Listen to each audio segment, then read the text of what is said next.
ಶ್ರೀ ಗುರುಬಸವಲಿಂಗಾಯ ನಮಃ.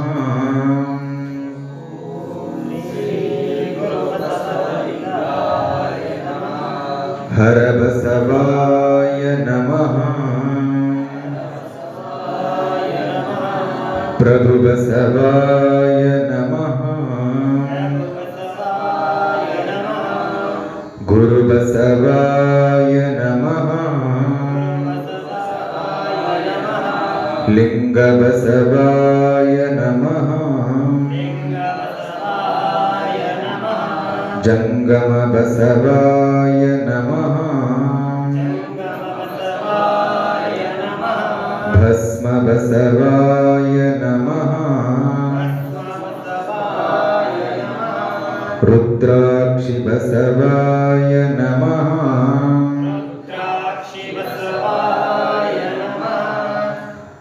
ಮಂತ್ರ ಬಸವಾಯ ನಮಃ. ಪಾದೋದಕ ಬಸವಾಯ ನಮಃ. ಪ್ರಸಾದ ಬಸವಾಯ ನಮಃ. ಚಿನ್ನಿಧಿ ಬಸವಾಯ ನಮಃ. ಚಿನ್ನಾದ ಬಸವಾಯ ನಮಃ. ಚಿದ್ಬಿಂದು ಬಸವಾಯ ನಮಃ. ಚಿತ್ಕಲ ಬಸವಾಯ ನಮಃ. ಚಿದಂಗ ಬಸವಾಯ ನಮಃ. ನಿಷ್ಪ್ರಪಂಚ ಬಸವಾಯ ನಮಃ.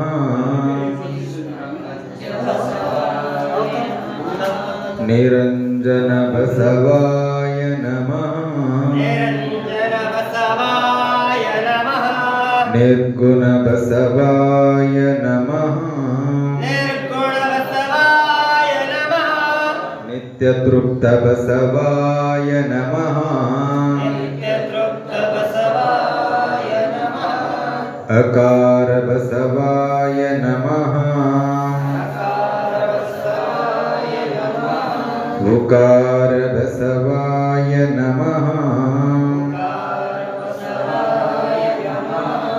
ಮಕಾರ ಬಸವಾಯ ನಮಃ. ನಕಾರ ಬಸವಾಯ ನಮಃ. ಶಿಕಾರ ಬಸವಾಯ ನಮಃ. ವಕಾರ ಬಸವಾಯ ನಮಃ. ಯಕಾರ ಬಸವಾಯ ನಮಃ. ಓಂಕಾರ ಬಸವಾಯ ನಮಃ.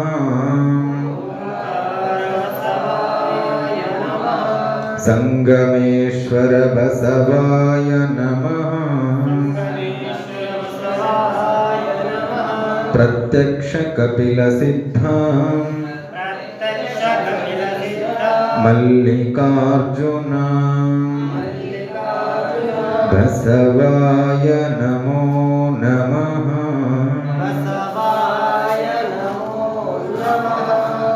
ಮೌನ ಧ್ಯಾನ.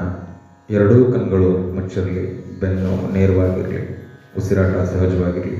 ಹಾಗೆ 2 ನಿಮಿಷಗಳ ಕಾಲ ಧ್ಯಾನವನ್ನು ಮಾಡೋಣ.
ಓಂ ಶ್ರೀ ಗುರು ಬಸವಲಿಂಗಾಯ ನಮಃ.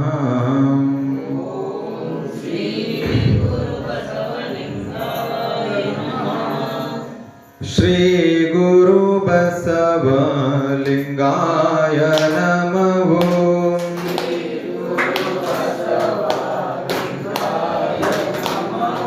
ಶ್ರೀ ಗುರು ಬಸವಲಿಂಗಾಯ ನಮಃ.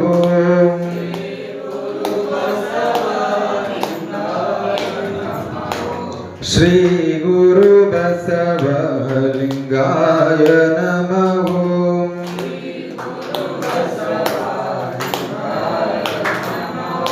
ಶ್ರೀ ಗುರು ಬಸವಲಿಂಗಾಯ ನಮಃ.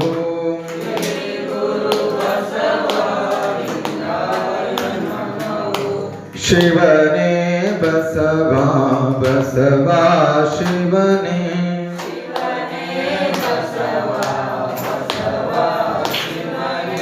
ಶಿವನೇ ಬಸವ ಬಸವ ಶಿವನೇ.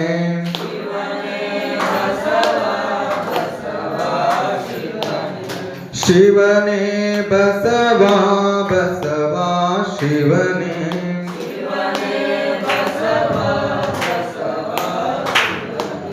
ಶಿವನೇ ಬಸವ ಬಸವ ಶಿವನೇ.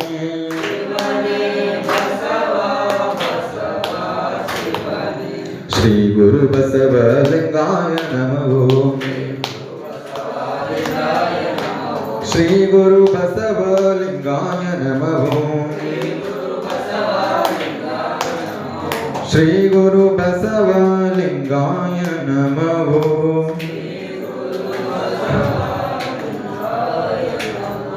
ವಿಶ್ವಗುರು ಬಸವಣ್ಣನವರಿಗೆ, ಸದ್ಗುರು ಪತ್ರಿ ಸ್ವಾಮಿಯವರಿಗೆ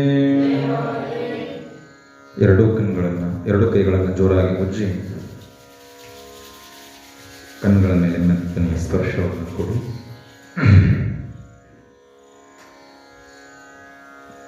ಓಂ ಶ್ರೀ ಗುರು ಬಸವಲಿಂಗಾಯ ನಮಃ.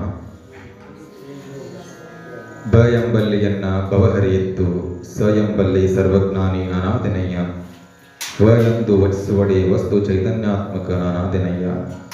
ಇಂತಿ ಬಸವಾಕ್ಷರತ್ರಯವನ್ನು ಸರ್ವಾಂಗದಲ್ಲಿ ತೊಳಗಿ ಬೆಳಗುವ ಭೇದವನ್ನರಿತು, ಆನೋ ನೀನು ಬಸವ ಬಸವ ಎನ್ನುತ್ತಿರುತ್ತವಯ್ಯ ಗುಹೇಶ್ವರ. ಪ್ರಥಮದಲ್ಲಿ ಸದಾ ಸ್ಮರಣೆಗೆ ಅರ್ಹರಾಗಿರುವಂತಹ ಜಗಜ್ಯೋತಿ ವಿಶ್ವಗುರು ಭಕ್ತಿ ಭಂಡಾರಿ, ಸ್ತ್ರೀಕುಲೋದ್ಧಾರಕ, ಸಾಂಸ್ಕೃತಿಕ ನಾಯಕ, ಅಸಮಾನತೆಯ ಅಡ್ಡಗೋಡಿಯನ್ನು ಒಡೆದು ಸಮಾನತೆಯ ಬೀಜವನ್ನು ಬಿತ್ತಿ ವಚನಾಮೃತ ಫಲವನ್ನು ಬೆಳೆದುಕೊಟ್ಟು ಹೋಗಿರುವಂತಹ ಅಪ್ಪ ಬಸವಣ್ಣ ಹಾಗೂ 770 ಅಮರಗಣಗಳ ದಿವ್ಯ ಚೇತನಕ್ಕೆ ಶಿರಸಾಷ್ಟಾಂಗ ನಮನಗಳನ್ನು ಸಲ್ಲಿಸಿ ವಿಶ್ವದ ಎಲ್ಲ ದಾರ್ಶನಿಕರನ್ನು ಸ್ಮರಿಸಿಕೊಂಡು ಈ ಕ್ಷೇತ್ರವನ್ನು ಪಾವನ ಮಾಡಿದ ಪಾವನ ಮೂರ್ತಿಗಳಾಗಿರುವಂತಹ ಪತ್ರೆ ಸ್ವಾಮಿಗಳವರ ಪವಿತ್ರ ಗದ್ದುಗೆಗೆ ನತಮಸ್ತಕನಾಗಿ ಕಲ್ಯಾಣ ನಾಡಿನ ಕೀರ್ತಿ ಕಳಶ, ನಡೆದಾಡುವ ದೇವರು, ವಚನ ಋಷಿ, ಶತಾಯುಷಿ, ಮದ್ದನಲಿಂಗ ಚಕ್ರವರ್ತಿ ಡಾಕ್ಟರ್ ಚನ್ನಬಸವ ಪಟ್ಟದೇವರ ಪವಿತ್ರ ಗದ್ದುಗೆಗೆ ದೀರ್ಘದಂಡ ಪ್ರಣಾಮಗಳನ್ನು ಸಲ್ಲಿಸಿ ಎನ್ನ ಅಂತರಂಗದ ಅರಿವಿನ ಗುರು ಸದ್ಗುರುಗಳ ಮಾತೃಹೃದಯಗಳ ಪರಮ ಪೂಜ್ಯರ ಪವಿತ್ರ ಪಾದಗಳನ್ನು ಹೃದಯ ಕಮಲದಲ್ಲಿ ಸ್ಥಾಪಿಸಿಕೊಂಡು ಮೊಸಲಿಗೆ ಒತ್ತಿಕೊಂಡು ಶರದ ಮೇಲೆ ಹೊತ್ತುಕೊಂಡು ಪರಮ ಪೂಜ್ಯರ ದಿವ್ಯ ಆಶೀರ್ವಾದ ಸತ್ಪ್ರೇರಣೆಗಳನ್ನು ಪಡೆಯುತ್ತಾ ನನ್ನ ಮಾರ್ಗದರ್ಶಕರು ಯುವ ಯತಿಗಳಾಗಿರುವಂತಹ ಕ್ರಿಯಾಶೀಲ ಅಪ್ಪಗಳಾಗಿರುವಂತಹ ಕಿರಿಯ ಅಪ್ಪಂಗಳವರ ಶ್ರೀಚರಣಕ್ಕೆರಗಿ ತಮ್ಮ ತಮ್ಮ ಅರಮನೆಗಳನ್ನು ತೊರೆದು ಗುರುವಾಣಿಯನ್ನು ಆಲಿಸಬೇಕಂತ ಹೇಳಿ ಗುರುಮನೆಗೆ ಬಂದಿರುವಂತಹ ಎಲ್ಲ ಶರಣ ತಂದೆ ತಾಯಂದಿರೇ ಮತ್ತು ಮಕ್ಕಳೇ, ತಾವೆಲ್ಲರೂ ಬಸವ ಸ್ವರೂಪಿಗಳೆಂದೇ ಭಾವಿಸಿ, ಬಸವ ನೀಲಾಂಬಿಕೆಯರ ಸ್ವರೂಪರೆಂದೇ ಭಾವಿಸಿ ತಮ್ಮ ಪಾದಗಳಿಗೆ ಹನಿ ಹೆಚ್ಚಿ ನನ್ನ ಅನಂತ ಭಕ್ತಿಯ ಶರಣಾರ್ಥಿಗಳು.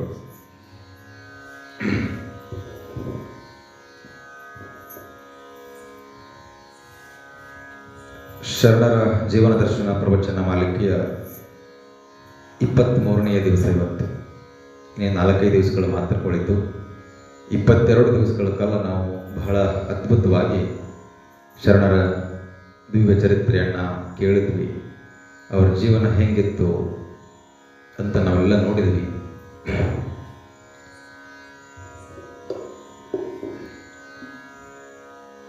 ಎಲ್ಲರದ್ದು ಹೇಳಲಿಕ್ಕೆ ಆಗೋದಿಲ್ಲ. ಆ 770 ಅಮರಗಣಗಳಲ್ಲಿ ಬಹಳ ಪ್ರಮುಖವಾಗಿರುವಂಥವರ ಪರಿಚಯವನ್ನು ಮಾತ್ರ ನಾವು ಮಾಡಿಕೊಟ್ಟಿದ್ದೀವಿ. ಅದು ಬಹಳ ಸಂಕ್ಷಿಪ್ತವಾಗಿ, ವರ್ಷಾನುಗಟ್ಟಲೆ ಮಾಡಿದರೂ ಮುಗಿಯೋದಿಲ್ಲ ಶರಣರ ಚರಿತ್ರೆ. ಒಬ್ಬೊಬ್ಬರ ಶರಣರ ಚರಿತ್ರೆನ ಮುಗಿಸ್ಲಿಕ್ಕೆ ಒಂದೊಂದು ತಿಂಗಳು ಬೇಕಾಗ್ತದೆ. ಹಾಗೆ ಎಲ್ಲ ಶರಣರ ಚರಿತ್ರೆಯನ್ನು ಒಂದೇ ತಿಂಗಳಲ್ಲಿ ಅವರ ಪರಿಚಯವನ್ನು, ಅವರ ಅನುಭವದ ಬುದ್ಧಿಯನ್ನು ನಮಗೆ ಕಟ್ಟಿಕೊಡೋದು ಸ್ವಲ್ಪ ಕಷ್ಟ. ಹಾಗಾಗಿ ನನ್ನ ಮತಿಗೆ ಗೋಚರಿಸಿದಷ್ಟು ಸಾಧ್ಯ ಆದಷ್ಟು ನಿಮಗೆ ಅವ್ರ ಬಗ್ಗೆ ತಿಳಿಸ್ಕೊಟ್ಟಿದ್ದೀನಿ. ಆ ಅನುಭವ ಮಂಟಪದ ಸಾಲಿನಲ್ಲಿ ಆಗಿ ಹೋದಂಥ ಶರಣರಲ್ಲಿ ಶಿವಯೋಗಿ ಸಿದ್ದರಾಮೇಶ್ವರ ಅನ್ನುವಂಥವರು, ನಿಮಗೆಲ್ಲ ಅವರ ಹೆಸರು ಗೊತ್ತೇ ಇರ್ತದೆ. ಸೊಲ್ಲಾಪುರಕ್ಕೆ ನೀವೆಲ್ಲ ಹೋಗಿರ್ತೀರಿ. ಸೊನ್ನಲಿಗೆಯ ಸಿದ್ದರಾಮರು, ಸೊಲ್ಲಾಪುರದ ಸಿದ್ದರಾಮೇಶ್ವರರು, ಶಿವಯೋಗಿ ಸಿದ್ದರಾಮೇಶ್ವರ ಅಂತ ಹೇಳಿ ಅವರಿಗೆ ಕರೀತಾರೆ. ಇವತ್ತು ಅವರ ಬಗ್ಗೆ ನಾವು ತಿಳ್ಕೊಳ್ಳೋಣ, ಚಿಂತನೆಗಳನ್ನು ಮಾಡೋಣ. ಕರ್ಮಯೋಗಿ ಸಿದ್ದರಾಮೇಶ್ವರ ಇದ್ದವರು ಶಿವಯೋಗಿ ಸಿದ್ದರಾಮೇಶ್ವರ ಆದರು. ಆ ಬದಲಾವಣೆ ಹೆಂಗಾಯಿತು? ಅದೇ ಆ ಮಾರ್ಗವೇ ಒಂದು ಅದ್ಭುತ. ಒಬ್ಬ ಗುರುವಿನ ಕರುಣೆ ಆದರೆ, ಗುರುವಿನ ಒಳ್ಳೆಯ ಒಬ್ಬ ಅದ್ಭುತ ಗುರುವಿನ ಮಾರ್ಗದರ್ಶನ ಆದರೆ ಬದುಕಿನಲ್ಲಿ ಎಂತಹ ಬದಲಾವಣೆ ಆಗ್ತದೆ ಅಂತ ಹೇಳೋದಕ್ಕೆ ಇವರ ಚರಿತ್ರೆ ಸ್ಫೂರ್ತಿ, ಒಂದು ಉದಾಹರಣೆ. ಕರ್ಮಯೋಗಿ ಸಿದ್ದರಾಮೇಶ್ವರರು ಶಿವಯೋಗಿ ಸಿದ್ದರಾಮೇಶ್ವರರಾಗ್ತಾರೆ. ಅದಕ್ಕೆ ಕಾರಣರಾದಂಥವರು ಮಹಾಜ್ಞಾನಿ, ಮಹಾಜಂಗಮ ಅಲ್ಲಮ ಪ್ರಭುದೇವರು. ಸಿದ್ದರಾಮೇಶ್ವರರು ಹುಟ್ಟಿದ್ದು ಇಂದಿನ ಸೊಲ್ಲಾಪುರದಲ್ಲಿ, ಮಹಾರಾಷ್ಟ್ರದಲ್ಲಿ ಬರ್ತದೆ. ನೀವೆಲ್ಲ ಭಾಳಷ್ಟು ಅಲ್ಲಿ ಹೋಗಿರ್ತೀರಿ, ನೋಡಿರ್ತೀರಿ. 12ನೇ ಶತಮಾನದಲ್ಲಿ, ಅದರ 11ನೇ ಶತಮಾನದ ಪೂರ್ವಾರ್ಧ ಮತ್ತು 12ನೇ ಶತಮಾನದ ಆರಂಭದ ಭಾಗ, ಆ ಕಾಲದಲ್ಲಿ ರೇವಣ ಸಿದ್ಧರು ಅಂತ ಹೇಳಿ ಒಬ್ಬರು ಮಹಾನ್ ತಪಸ್ವಿಗಳಿರ್ತಾರೆ. ಕನ್ನಡ ನಾಡಿನಲ್ಲಿ, ಭಾರತ ಭೂಮಿಯಲ್ಲಿ ಆಗಿ ಹೋದಂಥ ಒಬ್ಬ ತಪಸ್ವಿಗಳು, ಮಹಾನ್ ಶಿವಭಕ್ತರಾಗಿರ್ತಾರೆ, ಒಬ್ಬ ದೊಡ್ಡ ಧಾರ್ಮಿಕ ಗುರುಗಳಾಗಿರ್ತಾರೆ, ರೇವಣ ಸಿದ್ಧರು ಅಂತ ಹೇಳಿ. ಆ ರೇವಣ ಸಿದ್ಧರ ಶಿಷ್ಯೆ ಚಾಮಲಾದೇವಿ ಅಂತ ಹೇಳಿ ಒಂದು ರಾಜ್ಯದ ಮಹಾರಾಣಿ. ಆಕೆ ತನ್ನನ್ನು ಸಂಪೂರ್ಣವಾಗಿ ಆ ರೇವಣ ಸಿದ್ಧರಿಗೆ ಸಮರ್ಪಿಸಿಕೊಂಡು ಬಿಟ್ಟಿರ್ತಾಳೆ. ಒಂದು ರಾಜ್ಯದ ರಾಣಿ ಆಕೆ. ಒಂದು ದಿವಸ ರೇವಣ ಸಿದ್ಧರು ಕಾಲ್ನಡಿಗೆಯಲ್ಲಿ ಹೊಂಟಿರ್ತಾರೆ, ಪಾದಾಚಾರಿಯಾಗಿ ನಡ್ಕೋತ ಸೊಲ್ಲಾಪುರದ ಕಡೆ ಹೊಂಟಿರ್ತಾರೆ. ಆ ರಾಣಿ ಕೇಳ್ತಾಳೆ, ನೀವು ಅಪ್ಪನೆ ಮಾಡಿದ್ರೆ ನಿಮ್ಮನ್ನ ಬಂಗಾರದ ರಥದಲ್ಲಿ ನಾನು ಕಳಿಸ್ಕೊಡ್ತೀನಿ, ದೊಡ್ಡ ಮೆರವಣಿಗೆ ಮುಖಾಂತರ ನಿಮ್ಮ ಕುದುರೆಯಲ್ಲಿ ಕಳಿಸ್ಕೊಡ್ತೀನಿ, ಆಣೆಯಲ್ಲಿ ಕಳಿಸ್ಕೊಡ್ತೀನಿ. ನೀವು ಮಹಾನ್ ತಪಸ್ವಿಗಳು, ಯಾಕೆ ನೀವು ಕಾಲ್ನಡಿಗೆಯಲ್ಲಿ ಹೊಂಟಿರಿ, ನಡ್ಕೋತ ಎಲ್ಲಿ ಹೊಂಟಿರಿ ಅಂತ ಕೇಳಿದಾಗ ಅವ್ರು ಹೇಳ್ತಾರೆ, ಇವತ್ತು ನಾನು ಯಾವುದಾದ್ರು ಅರಮನೆಗೆ ಹೋಗ್ಬೇಕಾಗಿತ್ತಂದ್ರೆ ರಥದಲ್ಲಿ, ಚಿನ್ನದ ರಥದಲ್ಲಿ ಹೋಗ್ಬೋದಾಗಿತ್ತು. ಅಥವಾ ಯಾವುದಾದ್ರೂ ಒಂದು ಗುರು ಮನೆಗೆ, ಯಾವ್ದಾದ್ರು ಒಬ್ಬರ ಭಕ್ತರ ಮನೆಗೆ ಹೋಗ್ಬೇಕಾಗಿತ್ತಂದ್ರೆ ಅರಮನೆಗೆ ಹೋಗ್ಬೇಕು, ಇದರಲ್ಲಿ ಚಿನ್ನದ ರಥದಲ್ಲಿ ಹೋಗ್ಬೋದಾಗಿತ್ತು, ಅಂಬಾರಿಯಲ್ಲಿ ಹೋಗ್ಬೋದಾಗಿತ್ತು. ಆದರೆ ನಾನು ಇವತ್ತು ಹೊರಟಿರೋದು ಮಹಾನ್ ಶಿವಭಕ್ತರಾಗಿರುವಂತಹ ಮುದ್ದಯ್ಯ ಮತ್ತು ಸುಗ್ಗವಿಯರ ಮನೆ. ಅವರು ಸೊಲ್ಲಾಪುರದಲ್ಲಿದ್ದಾರೆ. ಮದುವೆ ಆಗಿ ಬಹಳ ವರ್ಷ ಆಯಿತು. ಇನ್ನೇನವರು ಮುದುಕರಾಗಿದ್ದಾರೆ, ವಯಸ್ಸು ತೀರಿ ಹೋಗಿದೆ, ಆಯುಷ್ಯ ಮುಗಿದದ, ಅವ್ರಿಗಿನ್ನೂ ಮಕ್ಕಳಾಗಿಲ್ಲ. ಶಿವನನ್ನೇ ನಂಬಿಕೊಂಡು ಶಿವ ನಮಗೆ ಯಾವಾಗ ಮಗು ಅನ್ನುವಂತಹ ಪ್ರಸಾದವನ್ನು ಕರುಣಿಸಲು ಅಂಥೇಳಿ ಪರಿಪರಿಯಾಗಿ ಅವರು ಶಿವಭಕ್ತಿಯನ್ನು ಆಚರಣೆ ಮಾಡ್ತಾ ಇದ್ದಾರೆ. ಅವರಿಗೆ ಇನ್ನೇನು ಅವರು ಹೋಗೋ ಕಾಲ ಬಂತು, ಆದರೆ ಅವ್ರಿಗಿನ್ನ ಮಕ್ಕಳಾಗಿಲ್ಲ. ಅವರಿಗೆ ಆಶೀರ್ವಾದವನ್ನು ಮಾಡಿ ಅವರಿಗೆ ಮಕ್ಕಳ ಭಾಗ್ಯವನ್ನು ಕರುಣಿಸ್ಬೇಕಂತೇಳಿ ಆ ಶಿವಭಕ್ತರ ಮನೆಗೆ ನಾನು ಕಾಲ್ನಡಿಗೆಯಲ್ಲೇ ಹೋಗಬೇಕು, ಶಿವಭಕ್ತರ ಮನೆಗೆ ನಾವು ಆಡಂಬರವನ್ನು ತೋರಿಸ್ಕೊಂಡು ಹೋಗೋ ಹಾಗಿಲ್ಲ ಅಂತ ತಿಳ್ಕೊಂಡು ರೇವಣ ಸಿದ್ಧರು ಆ ಚಾಮಲಾದೇವಿ ರಾಣಿಗೆ ಹೇಳಿ ಸೊಲ್ಲಾಪುರಕ್ಕೆ ಹೋಗ್ತಾರೆ. ತಮ್ಮ ಮನೆಗೆ ಒಬ್ಬ ಮಹಾನ್ ತಪಸ್ವಿಗಳು ಬಂದಾರ, ಜಂಗಮ ಮೂರ್ತಿಗಳು ಬಂದಾರ ಅಂತ ಹೇಳಿ ಅವರನ್ನು ಸ್ವಾಗತ ಮಾಡಿಕೊಂಡು ಅವರಿಗೆ ಪೂಜಾಕ್ಕೆ ವ್ಯವಸ್ಥೆ ಮಾಡಿ, ಸ್ನಾನಕ್ಕೆ ವ್ಯವಸ್ಥೆ ಮಾಡಿ, ಪೂಜಾಕ್ಕೆ ವ್ಯವಸ್ಥೆ ಮಾಡಿ, ಪ್ರಸಾದ ಮಾಡಿಸಿ ಜಂಗಮ ಸೇವೆಯನ್ನು ಮಾಡ್ತಾರೆ. ಹೋಗುವಾಗ ಅವರು ಒಂದು ಮಾತು ಹೇಳ್ತಾರೆ, ಇಷ್ಟು ದಿವಸ ಮಕ್ಕಳಾಗಿಲ್ಲ ಅಂತ ಹೇಳಿ ಬಹಳ ಪರಿತಪಿಸಿದ್ರಿ, ಬಹಳ ದುಃಖಪಟ್ಟಿದ್ರಿ. ಶಿವ ನಿಮ್ಮ ಕೂಜಿಗೆ ಶಿವ ಹೋಗುಟ್ಟಾನ.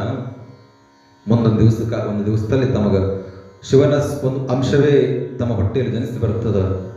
ಅವರು ಶಿವಯೋಗಿ ಸಿದ್ದರಾಮೇಶ್ವರ ಅಂತ ಇಡೀ ಜಗತ್ತಿಗೆ ಬೆಳಗ್ತಾರ ಅಂತ ತಿಳ್ಕೊಂಡು ರೇವಣಸಿದ್ದರು ಆ ಮುದ್ದಯ್ಯ ಮತ್ತು ಸುಗ್ಗವೆಯರಿಗೆ ಆಶೀರ್ವಾದವನ್ನು ಮಾಡಿ ಹೋಗ್ತಾರೆ. ಇದಾಗಿ 1 ವರ್ಷಕ್ಕೆ ಅವರಿಗೆ ಒಬ್ಬ ಮಗ ಹುಟ್ಟುತ್ತಾನೆ. ರೇವಣಸಿದ್ದರು ಹೇಳುವಾಗ ಹೇಳಿ ಹೋಗಿರ್ತಾರೆ, ಏನಂತಂದ್ರೆ ಹುಟ್ಟೋ ಮಗನಿಗೆ ಸಿದ್ದರಾಮ ಅಂತಲೇ ಹೆಸರಿಡಬೇಕಂತ ಹೇಳಿ ಹೋಗಿರ್ತಾರೆ. ಅವರು ಬಹಳ ಕಟ್ಟಪ್ಪನೆ ಮಾಡೋಗಿರ್ತಾರೆ. ಆದರೆ ಇವರು ಅವ್ರದ್ದು ಯಾವುದೋ ಒಂದು ಇಷ್ಟ ದೇವತೆ ಅವರ ಆರಾಧನೆ ಮಾಡೋ ದೇವರು ಇರ್ತದೆ, ಒಂದು ಧೂಳಿ ಮಾಕಾಳಯ್ಯ ಅಂತ ಹೇಳಿ ಯಾವುದೋ ಒಂದು ದೇವರು, ಸ್ಥಾವರ ದೇವರು ಅನ್ಕೊಳ್ರಿ.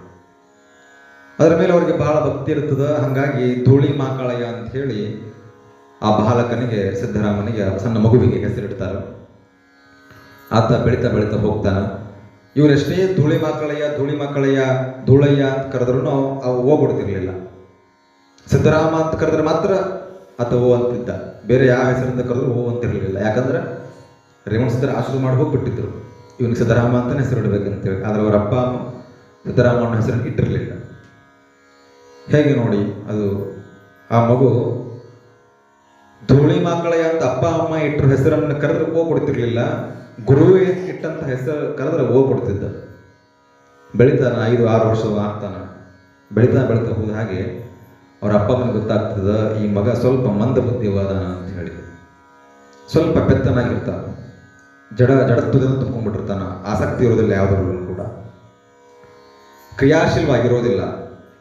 ಎಲ್ಲರ ಜೊತೆ ಚೆನ್ನಾಗಿ ಮಾತಾಡ್ತಿರ್ಲಿಲ್ಲ, ಯಾರ ಜೊತೆಗೂ ಸೇರ್ತಿರ್ಲಿಲ್ಲ, ಎಲ್ಲರೂ ಹಚ್ಕೊಳ್ತಿರ್ಲಿಲ್ಲ. ತಾನಾಗಿ ಹೊಟ್ಟೆ ಹಸ್ಕೊಂಡು ಬಂದು ಊಟ ಕೇಳ್ತಿರ್ಲಿಲ್ಲ. ಅವ್ರ ತಾಯಿನೇ ಕರೆದು ಅವ್ನಿಗೆ ಉಣಿಸ್ಬೇಕು, ಅವನಿಗೆ ತಿನ್ನಿಸ್ಬೇಕು, ಇಲ್ಲಾಂದ್ರೆ ಉಪವಾಸ ನಿಂತು ಬಿಡ್ತಿದ್ದ. ಹಂಗಿದ್ದಂತಹ ಆ ಹುಡುಗ ಯಾರ ಜೊತೆಗೂ ಸೇರ್ತಿರ್ಲಿಲ್ಲ. ಒಂದು ಗುರುಕುಲಕ್ಕೆ ಸೇರಿಸಿದ್ರು. ಅಲ್ಲೂ ಕೂಡ ಆತ ಈ ಶಿಕ್ಷಣವನ್ನು ಪಡೆಯುವ ಆಸಕ್ತಿ ಆತನಿಗೆ ಬರಲಿಲ್ಲ. ಆಯಿತು, ನೀನು ದನ ಕಾಯಿ ಅಂತ ತಿಳ್ಕೊಂಡು ಒಂದಷ್ಟು ದನಗಳನ್ನು, ಎಮ್ಮೆಗಳನ್ನು ಅವ್ರ ತಂದೆ ತಾಯಿ ಅವನಿಗೆ ಕೊಟ್ಟು ಗುಡ್ಡಕ್ಕೆ ಕಳಿಸ್ತಾರೆ, ದನ ಕಾಯ್ಕೊಂಡು ಬಾ ಅಂತ ಹೇಳಿ.